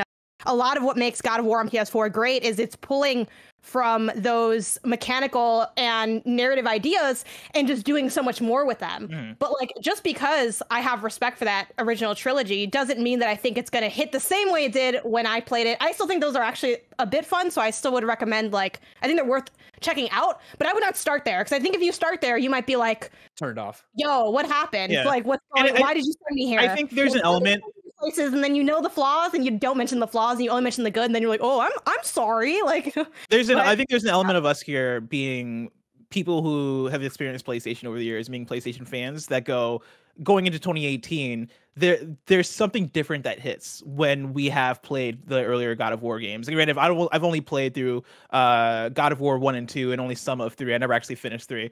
What was it, Ascension? I never touched Ascension. But don't worry. Like, knowing the context of those games and knowing Kratos as a character and knowing what certain elements of those games mean to Kratos and mean to that world does make God of War 2018 hit different. But I think for us, that is more so of that is based on an experience that we can't put on somebody else to have, right? That is, I'm not going to tell a Joe Schmo who wants to play God of War to start from the PS2 games, because no, like I played God of War, the original one, in 2004 or whatever, and you can't have a 2004 experience in 2021 and have that gestate over the years to then finally go into God of War 2018, experience it the same way I did. Like, yeah, the right choice there is to play God of War 2018 in a way where I would say people who might be very interested in playing Uncharted, I don't think there's a crime in watching a recap of 1 through 3 and then jumping into 4, because again, there's limited time in this world. There's limited time to play video games, and you got to just jump into the good stuff every now and then. And so that's what I would want to say. Another thing I want to say is that I feel like I've been very much in the middle of the road in terms of like where I've landed in all this conversation. I was going to come around at the very end of this to put a pin in it with a question of, is God of War, or God damn it, is Uncharted overrated? Well, let's talk about God of War. Is God of War? I'm not going to go down that route. But I did want to throw in. I understand this problematic death. I did want to throw in like an opinion that would shake up the cast a little bit, because I feel like I've not been spitting hot fire enough this episode. Well, you're recuperating from the snake bites. Everybody understands. Yeah, I've been recovering. I will say that I would be totally fine if Naughty Dog never went back to Uncharted. I would probably prefer them work on new IP or something different. Like, I think that's where I still stand with Uncharted as a franchise is, I really dig Uncharted. I love Uncharted 4 and Lost Legacy. I like 1 through 3 fine. Uncharted is something that I have no desire to go back to, though. Like if they went on and made more Last of Us or just worked on brand new games, which is what I would prefer, I would be over the moon, because I think Uncharted has, not that it's ran its course, because I think more Uncharted could come out and be fine and I would play it and have fun with it. But I do think Naughty Dog has more in the tank than Uncharted. I do think they can go way beyond that, in the way that Last of Us went beyond that, and in a way that they could go beyond The Last of Us. Because even The Last of Us Part 2, there are things I look at in that game where I'm like, cool, this has old school Naughty Dog design philosophy attached to it in some instances. Like when we talk about the linearity of it, when we talk about the story pace of a Naughty Dog game, I could tell you how to make a Naughty Dog game from front to back. Like their games definitely have an energy and a feel to them that we all applying for a job live on the podcast. I mean, hey, Neil Druckmann, if you're watching, I'll just pay me more. That's all I require. But like, hey, the offer's there. I'll come back to Greg, give a counter. Okay. Offer, If you're gonna counter, just give me a chance to counter. I'll give you a chance to counter. But like there are things there in terms of Naughty Dog game design that I want to see them push forward and push past more, because Naughty Dog is best, I think, when they are trying to go beyond what's been already done and go beyond even the stuff they've already done. And yeah, like I think with that, I want more than Uncharted and Last of Us from them. And I like how you presented it as if that would be, I think, a radical statement, but I'm right there with you as an Uncharted fan, as somebody who loves the series and thinks it's properly rated. I don't want them to go back to it. I think part of that is that, if anything, and this is fucked up and weird, I guess, but I would have loved it better if somehow it could have been possible that it was just the Uncharted trilogy. It wasn't Uncharted 4. Because I think I have nothing left to play. I think, but I'm not saying Uncharted 3 would be the fun. I'm saying maybe whatever, condense this into 3 into 4, like 3 with the quality of 4. Or what I'm saying, 4 ends so perfectly.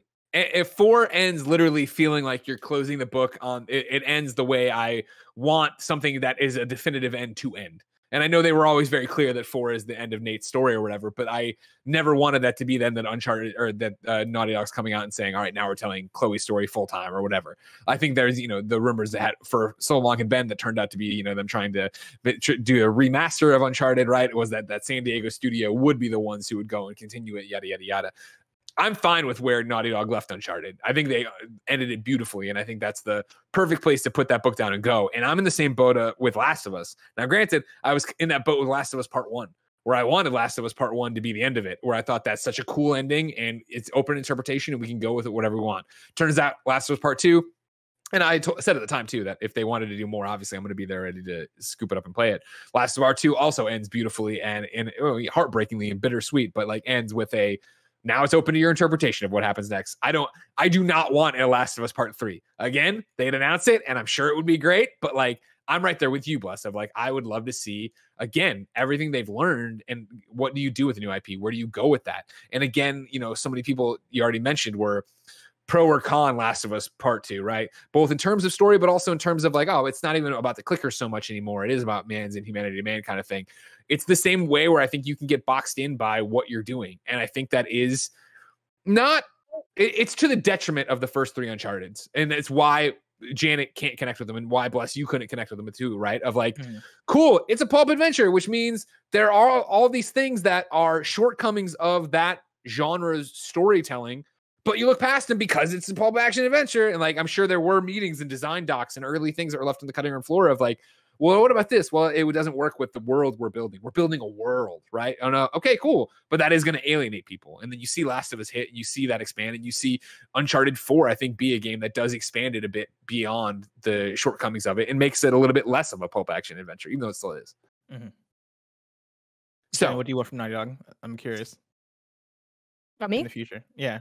Would you want them to make more Last of Us, or would you want something brand new as their next project? It's always better. I always favor new. I think it's just more interesting. And I think it's really hard to have a truly long-standing franchise that doesn't grow stale. That's always been people who think I don't like Ratchet and Clank ever, even though I played all the games when they first came out. I had a freaking physical guide of that game. I love that franchise, but it hit a ceiling that it can't really fully break past, as enjoyable as all the new ones are. That doesn't mean I want them to this. Obviously, it's apples and oranges because it's not Naughty Dog, but I think it's just an example. If we look at PlayStation's library and think of what are the long-standing things. Though at the same time, then you look at something like, again, bringing it back to just other examples with God of War, where when they picked that up and did like the sort of revamp, we're starting from here, I'm like, oh, now this is awesome. When before, if you asked me if I want another God of War, I don't know. And I don't think I could have envisioned what they ended up coming up with. So if I had to pick, I would go new, just because I think it's more intriguing, and I think it has the potential of building out a new franchise to love, and I think that's always very exciting.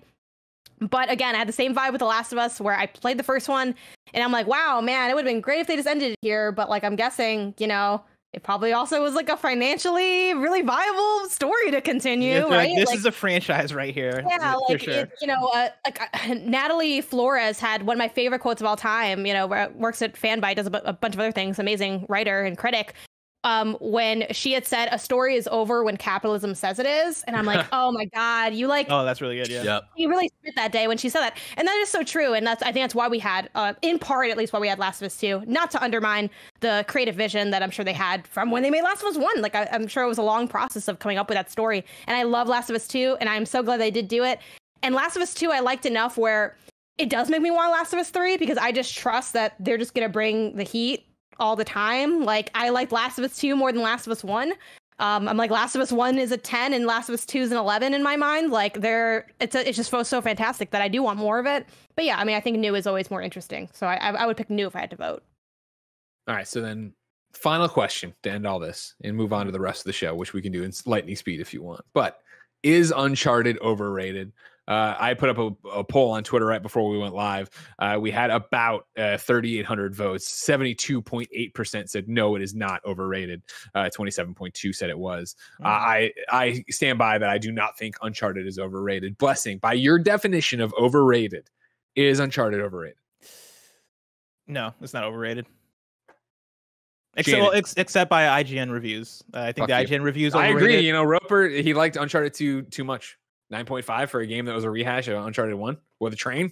That's weird, because I think IGN gave Uncharted 3 a 10, and Uncharted 2 is for sure better. Oh yeah, no, that's not weird at all, because Uncharted 3 was a 10. It was a masterpiece. It was a great game. See, I don't know if I think that's overrated, but like by the community and culture, I don't think it's overrated. Janet, by your definition, is Uncharted overrated? I feel like I have to hold until I play 4. Okay, fair enough. But I will say, I think sometimes it's complicated, because let's say I love 4. I think 4 is a 10. I think it's amazing. It's whatever. Is that going to change how unpleasant the first 3 were? No. It technically doesn't, but I do think I can tell you from experience, no. Yeah, absolutely. We tend to think of the latest one in mind. And I think 4 in part is why people rate it so highly. And then I don't know. I mean, I just have to think more about why, like, what are we gauging it on? Again, I don't hear people clamoring for more Nathan Drake. So by that sense, I would say it's fine. But I think I'm still gonna probably lean, if I have to pick one, overrated, just because I like sitting and not doing it.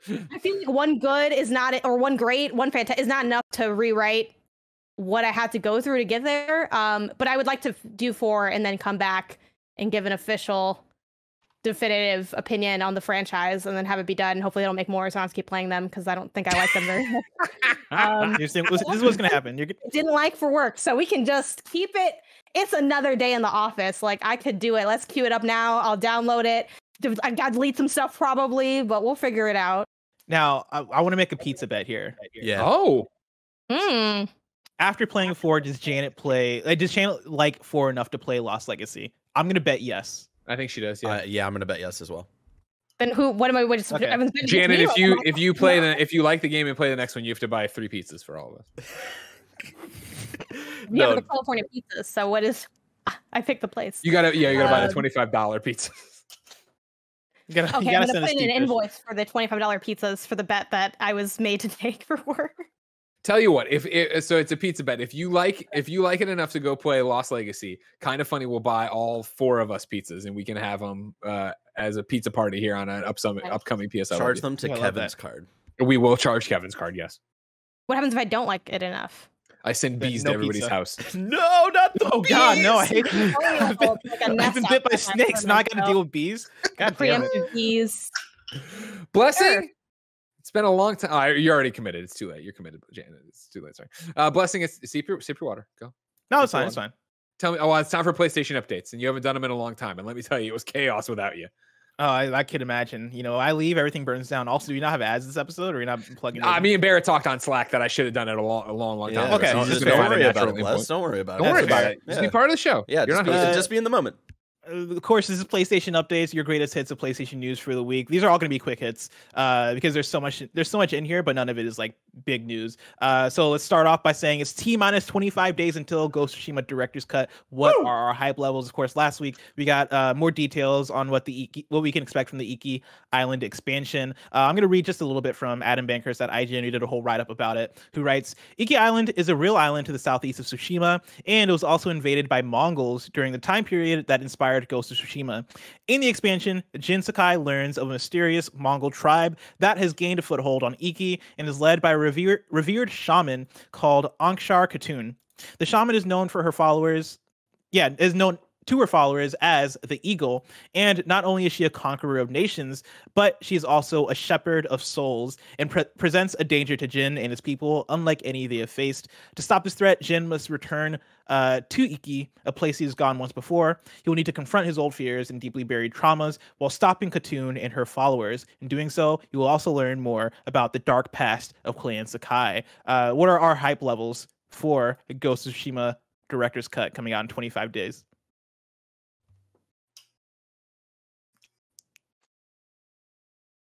All at once.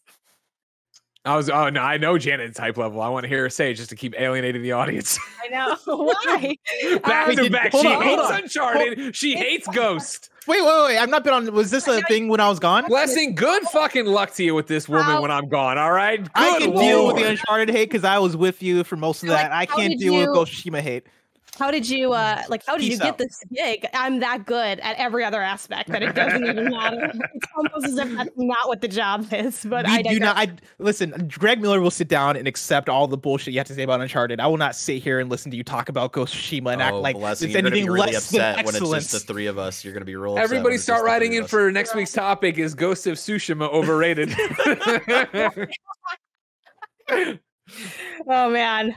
I feel like that really was rated properly. Most people said it was a great game. I think, yeah, I agree. Okay.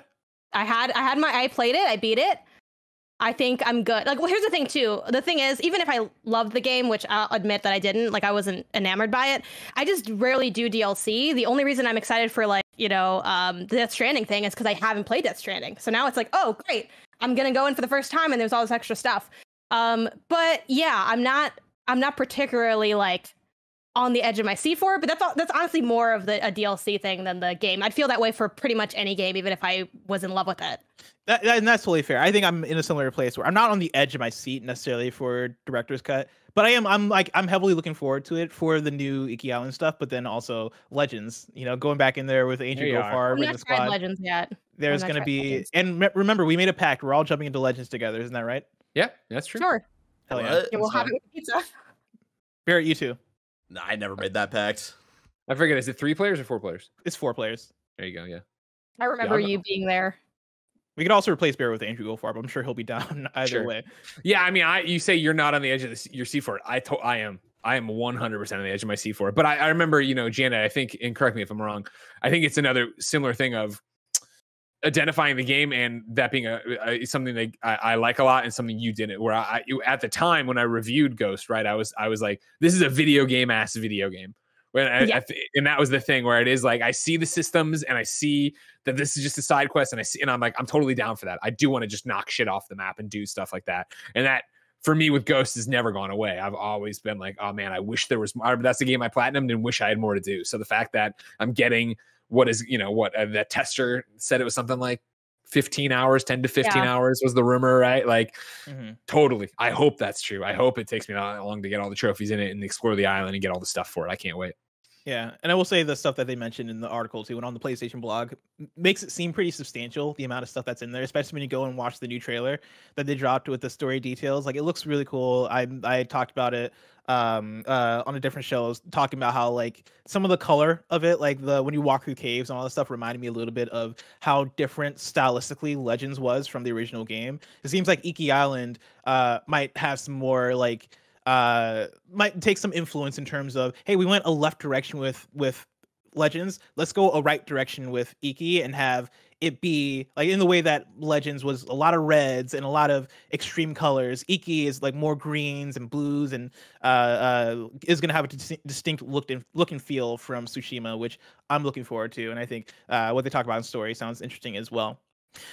More for PlayStation updates, though. A fun little tidbit: Sony has called Returnal a mega hit.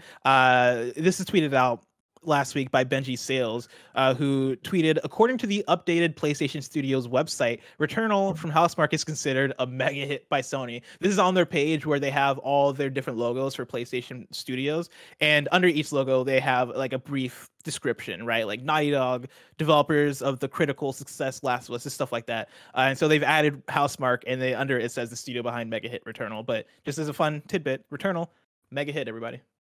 Mega hit. Wow. Thanks to the hard information, PlayStation. Thanks, PlayStation. I'm sure Housemarque is very happy about that. We also got some PlayStation costumes coming to a couple of different games. Let's start with Fall Guys. This came out today. PlayStation tweeted this morning. How do you turn a Lombax into a bean? Learn how Mediatonic brought Ratchet to Fall Guys, then lock him in game starting today. And they tweet out a short clip of a Fall Guys bean dressed up as Ratchet. That looks super fun. And so if you're playing Fall Guys, want some of that Ratchet action, there you go. You can unlock that. And then in Sackboy Adventure, this is also from PlayStation Twitter, they tweeted out, are you ready to rev up the chaos on Craft World? Ultimo Barricado and Twinkler Lot costumes come to Sackboy: A Big Adventure on July 30th. And if you don't know who those characters are, like I didn't, they are from Destruction All-Stars, a game that we've all definitely... Dude, I have not been able to put down Destruction All-Stars. Oh my god. They say it's the Fall Guys of 2021, you know, the Knockout City Killer, that's what they call it. They do say that. They have said that quite a bit. Who is I that? love this.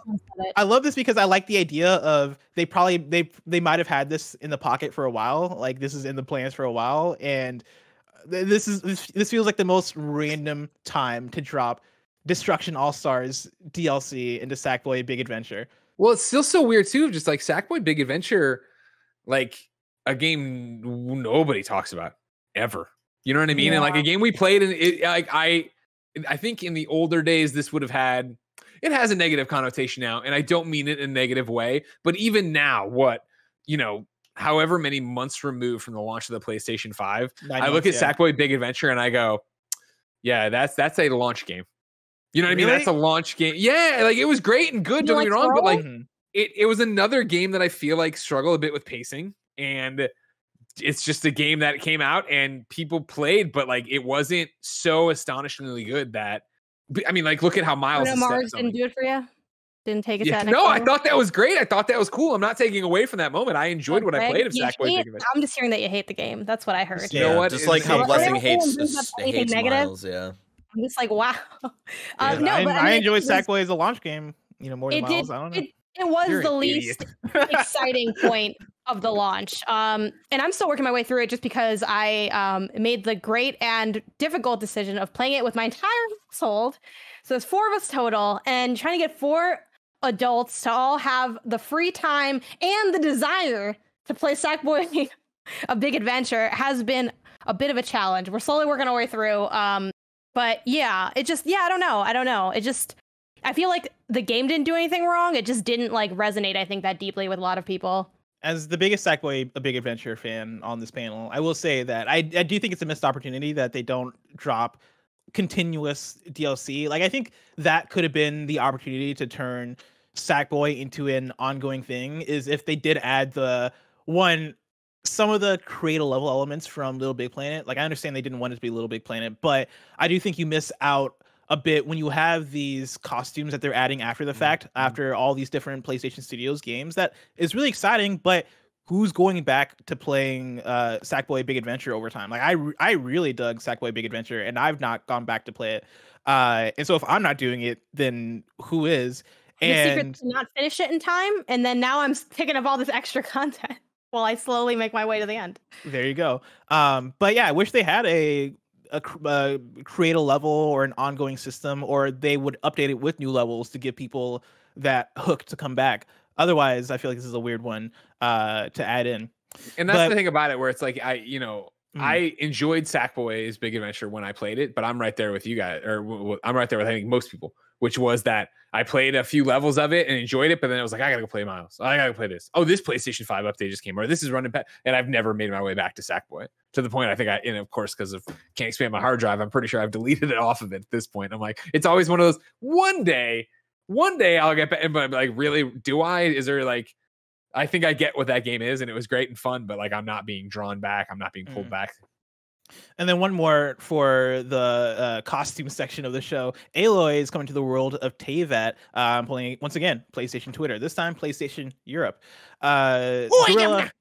Gorilla and MiHoYo are proud to announce that everyone's favorite machine hunter will join the Genshin Impact roster for a limited time. More info soon. And they have a cute little Aloy character costume, or I guess character, right? There are characters that you're equipping in Genshin that you can play as, which I think is a super cool thing. Like, I wish I had the time and bandwidth to get deeper into Genshin Impact, because for the time I played it, I actually did enjoy what I played of it. I know folks like Imran and plenty of other people absolutely adore playing Genshin Impact.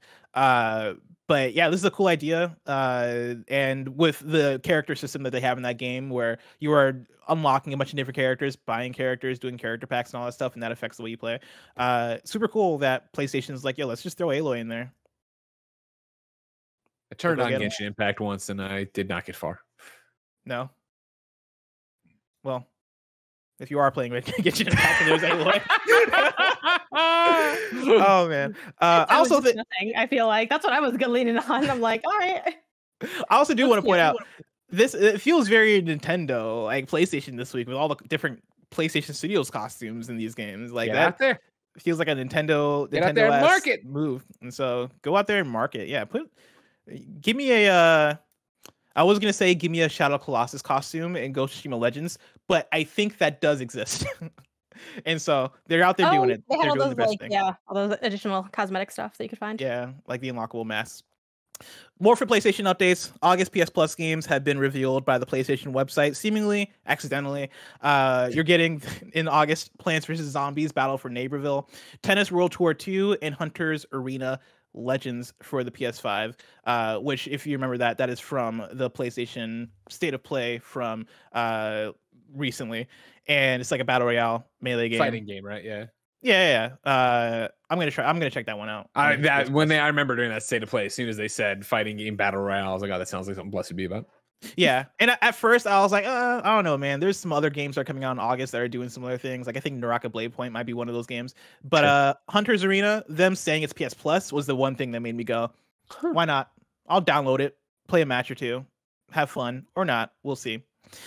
Lastly, for PlayStation updates, I'm calling this a PSA. PlayStation PSA. PS5 users can get 6 months of Apple TV Plus for free. They announced this on the PlayStation blog last week. Redeem your offer between now and July 22nd, 2022, and start for a second, I panicked, because I thought they were talking about this last July 22nd. So I was like, oh shit, this is late. But no, July 22nd, 2022, and start watching critically acclaimed Apple originals, series, and films. Enjoy fan favorites like Ted Lasso, starring Jason Sudeikis, C starring Jason Momoa, with Dave Bautista and Alfred Woodard. Anybody know that name? Anybody know how to pronounce that? Alfred Woodard. That's how I'd say it, but I'm stupid. In the highly anticipated sci-fi drama Foundation, plan renews for $5 a month after extended trial period until canceled. And I cannot stress this enough. If you haven't watched Ted Lasso, watch Ted Lasso. Watched it for the first time a few weeks ago. Fantastic show. Also, season 2's out now, you know. Yeah. But they're doing it episodic, like episode by episode. And I'm trying to wait. I'm gonna wait and binge Which is unfortunate, because they usually launch seasons with the first 3 episodes, and for some reason, Ted Lasso they just put out the first one, which was a little. They know sad. People are in. Yeah, they know we're in. I would also throw out there Central Park, which is a harder sell, but it's Bob's Burgers animators and production team, and it's also kind of a musical. With talent from Hamilton, like Daveed Diggs. Josh Gad is like an executive producer, and he's like the narrator. Very charming show. I would give it like 2 episodes to like really get in there. it was one that was a hard sell for me when Alyssa got really into it. But then I got a couple episodes and I was like, no, this show is rad as hell. And then also check out Mythic Quest. That was another one that Alyssa like started on her own when I was in Cleveland, because like I remember when they tried to sell Mythic Quest to us during like a Ubisoft E3, and it was like, whatever, like I don't care about this. And so we always kind of, I feel like all of us just kind of wrote it off. And then Alyssa got like 4 episodes into that show and she was like, oh my god, I think I unironically love this show. Dude, I've probably mentioned this on the show before, but the person who kept trying to tell me to watch Mythic Quest was our friend Yusef, who works at Ubisoft. Yeah. And every time he would say it, in my mind, I'm like, but like, you're paid by the man. Like, I'd get out of here. Yeah, like you're trying to sell me on your company stuff. But I've heard, outside of Yusef, I've heard plenty of people also say that Mythic Quest is really good. So I'm definitely gonna check it out. Their work from home episode at the end of season 1 like destroyed me. I have a few shows to get to beforehand, but I'm gonna get to Mythic Quest. I'm finishing up Never Have I Ever on Netflix, and then I do want to watch those Fear Street movies because I've heard good things. Never Have I Ever, because I was thinking about watching that, but I'm like, it's really good. It's in my list, but I haven't like hit play yet. I love watching it as a first generation American because there's so much to relate to in terms of that, and then it's just a well written show. It's Mindy Kaling who that's why I was thinking of watching it. But the first gen angle is interesting because I'm also first gen, so that might be fun. You might have a lot to relate to then, because I relate to it real hard. Did you ever watch the morning show? Which one? The kind of funny Apple TV morning show was just Jennifer. Oh, I see. That was a joke. Sorry, boss. I stepped on. Sorry. Yeah. I delivered it too well. But yeah, wait, there's a show called Morning Show though on Apple TV Plus. Yeah, I never watched it, but I don't know anything about it. Okay, well, let's stop the conversation. I apologize. What if anybody? Janina was on it? I know things were happening. I don't know if anybody cared about it. Was that a comedy? Morning show? No. I think I have no idea. Actually, I've turned on Apple TV like all of twice. All right, so it's there. It came with my phone that one time. I was like, all right. Anyway, Blessing. Go watch Ted Lasso. Now it's time for PlayStation picks. We highlight a few of the cool looking games coming to PSN this week. The big hitters. Which is weird to call these one big hitters, but like it's just a very interesting week of video game news. We got Samurai Warriors 5 coming to PS4 Tuesday, July 27th. We got The Great Ace Attorney Chronicles, which has magnificent reviews, coming to PS4 Tuesday, July 27th. And then Avengers Omega Level Threat Family Reunion is coming on Tuesday, July 27th. Any words there, Greg, and I wouldn't have known whether or not they're true. That was a fast one. I was pasting it in as blessings going, I can't believe you tried to leave this content update off July 27th. Multiplayer mega hives and the ability to play as many heroes as you want. Come on, blessing. You're absolutely right. But for the hits themselves, let's start off with Neo, The World Ends With You, coming to PS4 Tuesday, July 27th. This is one that you're probably familiar with if you've been following, like if you like The World Ends With You, which is a DS game. And if you've been following video game news, you're probably familiar. Description goes like this: only the possibility of you can change our fate. A long-awaited new story in the World Ends With You series has finally arrived. Rindo comes to the grim realization that his life is on the line when he is forced to compete in the so-called Reaper's game. There is no telling how this tale will unfold, but it's up to you to find out. Put your psychic prowess to the test as you duke it out on the stylishly animated streets of Shibuya. The game has a really cool art style, really, really interesting soundtrack, and this is one I'm for sure going to try out at some point when I get the time, because it's a busy time for video games. I just beat Death's Door. Did you ever touch the original? No, I didn't.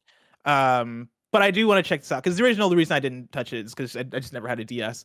But stylistically, this one is speaking to me. Like it very much has Persona 5 meets Jet Set Radio vibes to it, and that is everything I want out of a video game. And so I'm gonna try it out for sure. I feel like they remastered the first one at one point, because I feel like I had to play it for IGN at some point. That sounds familiar. I remember that because I remember way back in the day when this originally came out, and then on PC. There's been something since then. Yeah.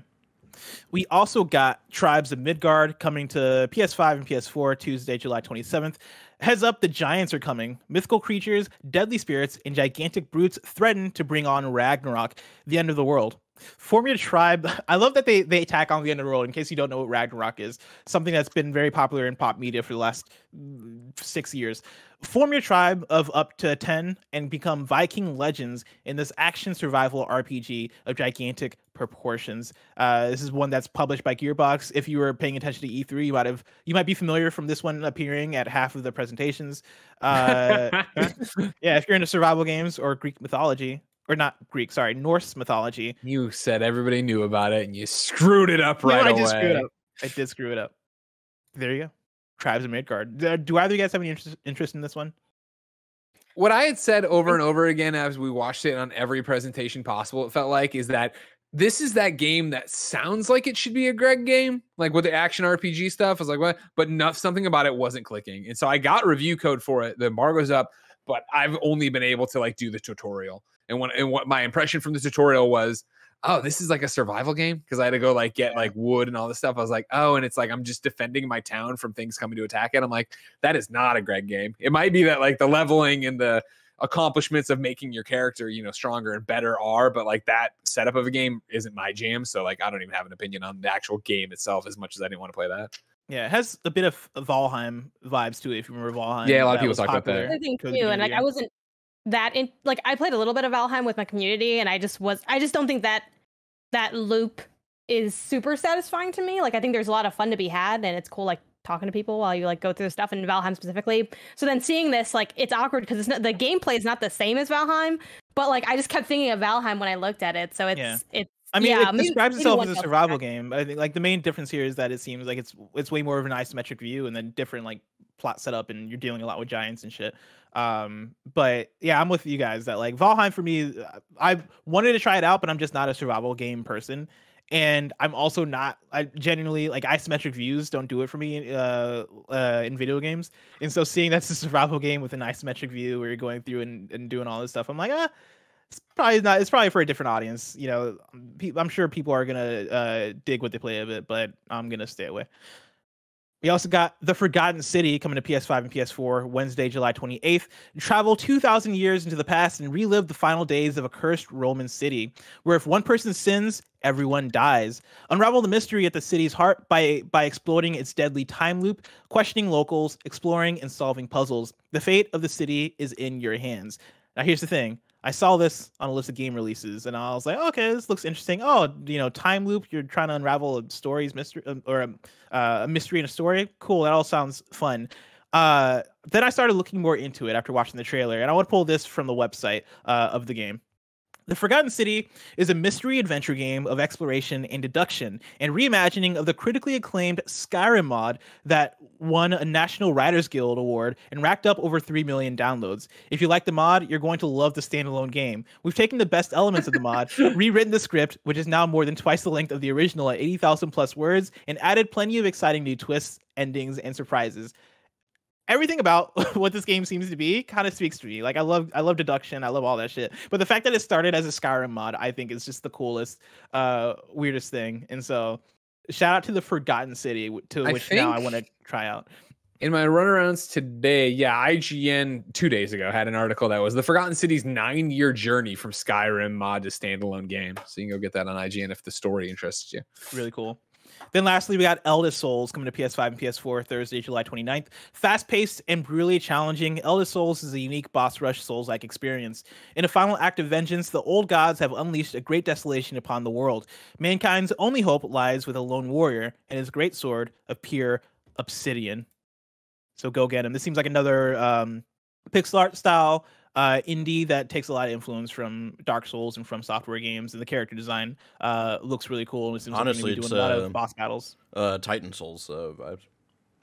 Yeah. Ooh, Titan Souls is a good call too. Yeah, this does not just because it's called Eldest Souls, but yeah, like the pixel art stuff, it being a boss rush and stuff like that. So yeah, check it out. Tell me how it is. Maybe we will, Barrett. Or you can just tweet at SadboyBarrett if you want to do that. This is where we go. What you been playing? I'll start. Blessing, you've been talking nonstop. Then I want Janet's update, and then Blessing can keep resting his vocal cords that I don't think the snake bit, but could at any point. The main thing I played this past week that I can talk about because I got a couple redacted things happening is Last Stop. Went through and played Last Stop by Variable State, published by Annapurna. Of course, Variable State, the people who did Virginia before. Last Stop is another one of those narrative games that me and Janet love so much. Of going through playing it. Sorry, have you been playing it? Yeah. Like, what are your thoughts so far? Have you beaten it? No, I have not beaten it. Okay, I've platinumed it. No big deal. Platinum it. I'm done with it there. Last Stop. So if Barrett's showing the trailer right now because he's the boss. You've seen it again at a lot of presentations, I think, at this point. The idea is that it is 3 separate stories that are an anthology that are, all in the same world, connecting to the same thing that's going on or whatever. And so you are going through, you are making dialogue choices. There's a few little gameplay things here and there about it. There are 6 chapters for every character, and the way it plays them out is actually really cool. When we used to catch our stream of it the other day when me and Mike started it, youtube.com/kindafunnyplays. But the idea is that you have the 3 characters laid out with their different story titles. You play one and then you come back to the screen that the 3 stories are on, and you play the next 2, and then you advance to the next chapter and you play the next chapters in any order you want, and then you advance to the next chapter to go through. I really enjoyed it. It is a game I recommend.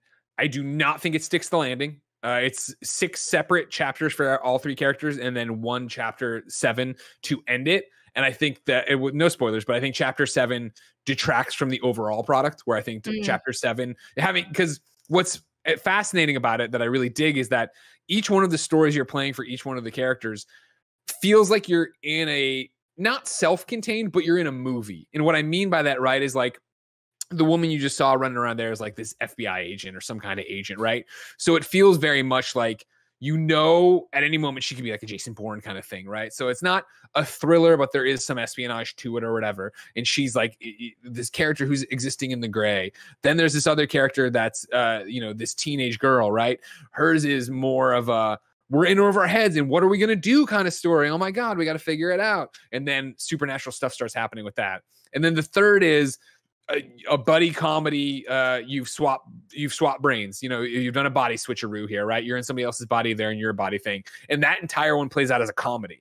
And I think they all do really well at establishing their tone and keeping their tone throughout. And that way, anytime you came back to the body swap one, I knew that was the moment of levity, no matter what was going on seriously in the others 2 stories. The FBI agents, I feel, being more serious than most. Then to get to a chapter 7 that throws them all together, it's a weird mishmash. And I think their solution for what the anthology is all about is a little too easy. And I think that takes away from the amount. I was having such a great time all the way up to chapter 7. And I was like, oh, this is how we're landing the plane. That's a weird one to do, but okay. Still recommend it. Still a lot of fun with it. It is what we talked a little bit about, right? With Where the Heart Leads.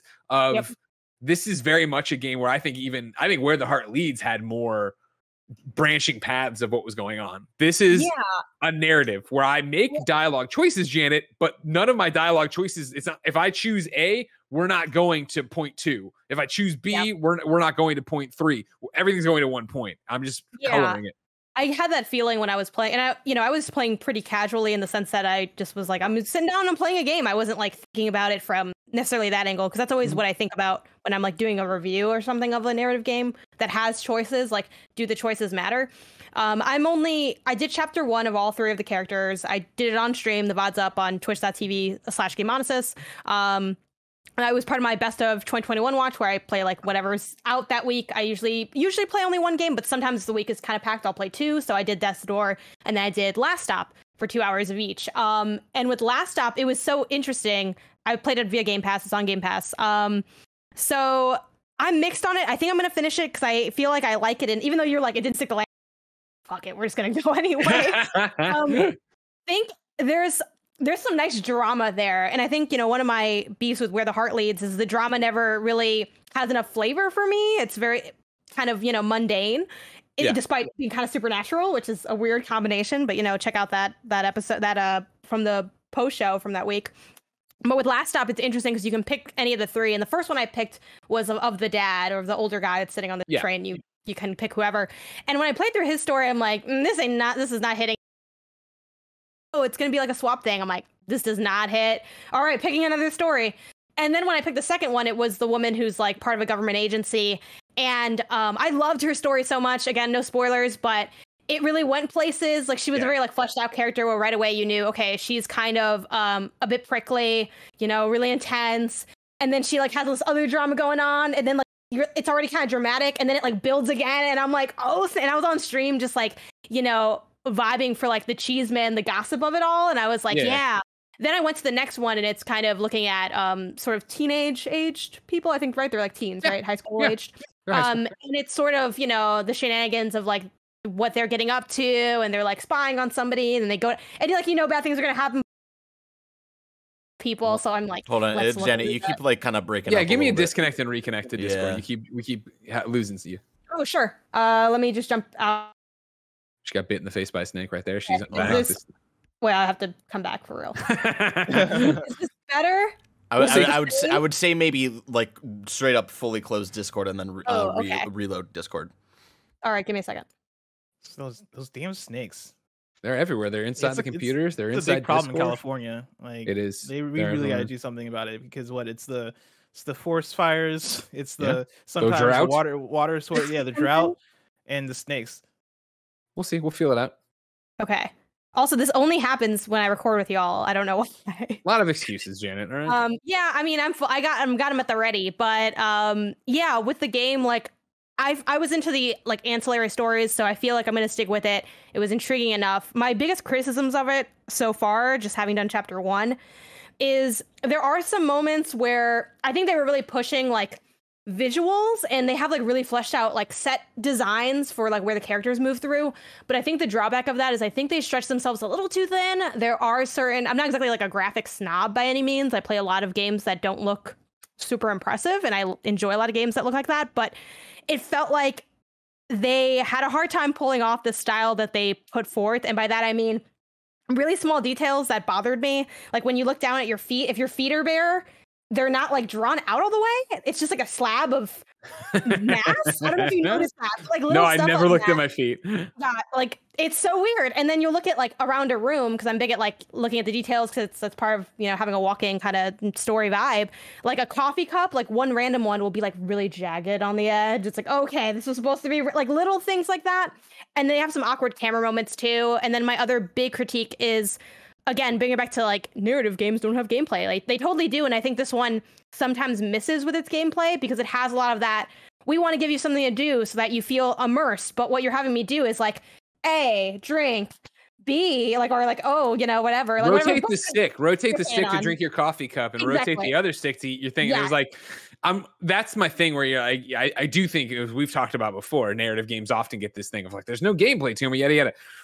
This is a game where like there really isn't that much gameplay. It is a playable movie for all intents and purposes. And they do like, all right, cool. You're running down the street. So alternate between I'm playing on PS4 or 5, right? So L1 and R1. And it's like, I'm doing it, but it's not fun. And I don't think it matters. Like, I think if I stop, it doesn't matter. Sometimes I feel like they do execute it well, where they had one, this is like mechanical spoilers, where they wanted me to do a bunch of button inputs, and as I was doing them, I'm like, man, they're asking for a lot, and then I failed it, and then it had like a consequence, sort of. Again, if I succeeded, it probably would have been kind of the same result, so who cares? But here's my thing, like, yes. I should go back and watch your thing, and you come watch our thing. I didn't fail. I did all the button prompts the way I was supposed to, and the lady still fell. And kept the story going. I'm like, so what was the point of me doing this? That's frustrating. But without knowing that felt cool. Or like there's a scene where you have to, you know, you're like kids like being like, you know, kind of obnoxious. So you're like throwing rocks at things or whatever. Throwing bottles, that kind of stuff is cool because I feel like it does succeed in immersing you. It's casual enough that I don't have to pay that much attention while I hear side conversations. Like it kind of fits that. So I think they sort of miss on the gameplay sometimes, and some of the graphics are kind of but story wise, I'm enjoying it enough that I think I'll see it through. But yeah. Okay. Yeah, that I'm right there with you, where I think, like, again, I recommend it if you like narrative games and you like seeing. I think the story is interesting the whole way through, except for I don't think they nail the ending. I enjoyed what I did. It's a very obtainable platinum. I played without a guide, just played through it and then went and did cleanup to get what I needed for it and stuff. And it's intriguing and fun. And yeah, if you have it on Game Pass, then go for it for sure. But even for PlayStation, I had fun with it.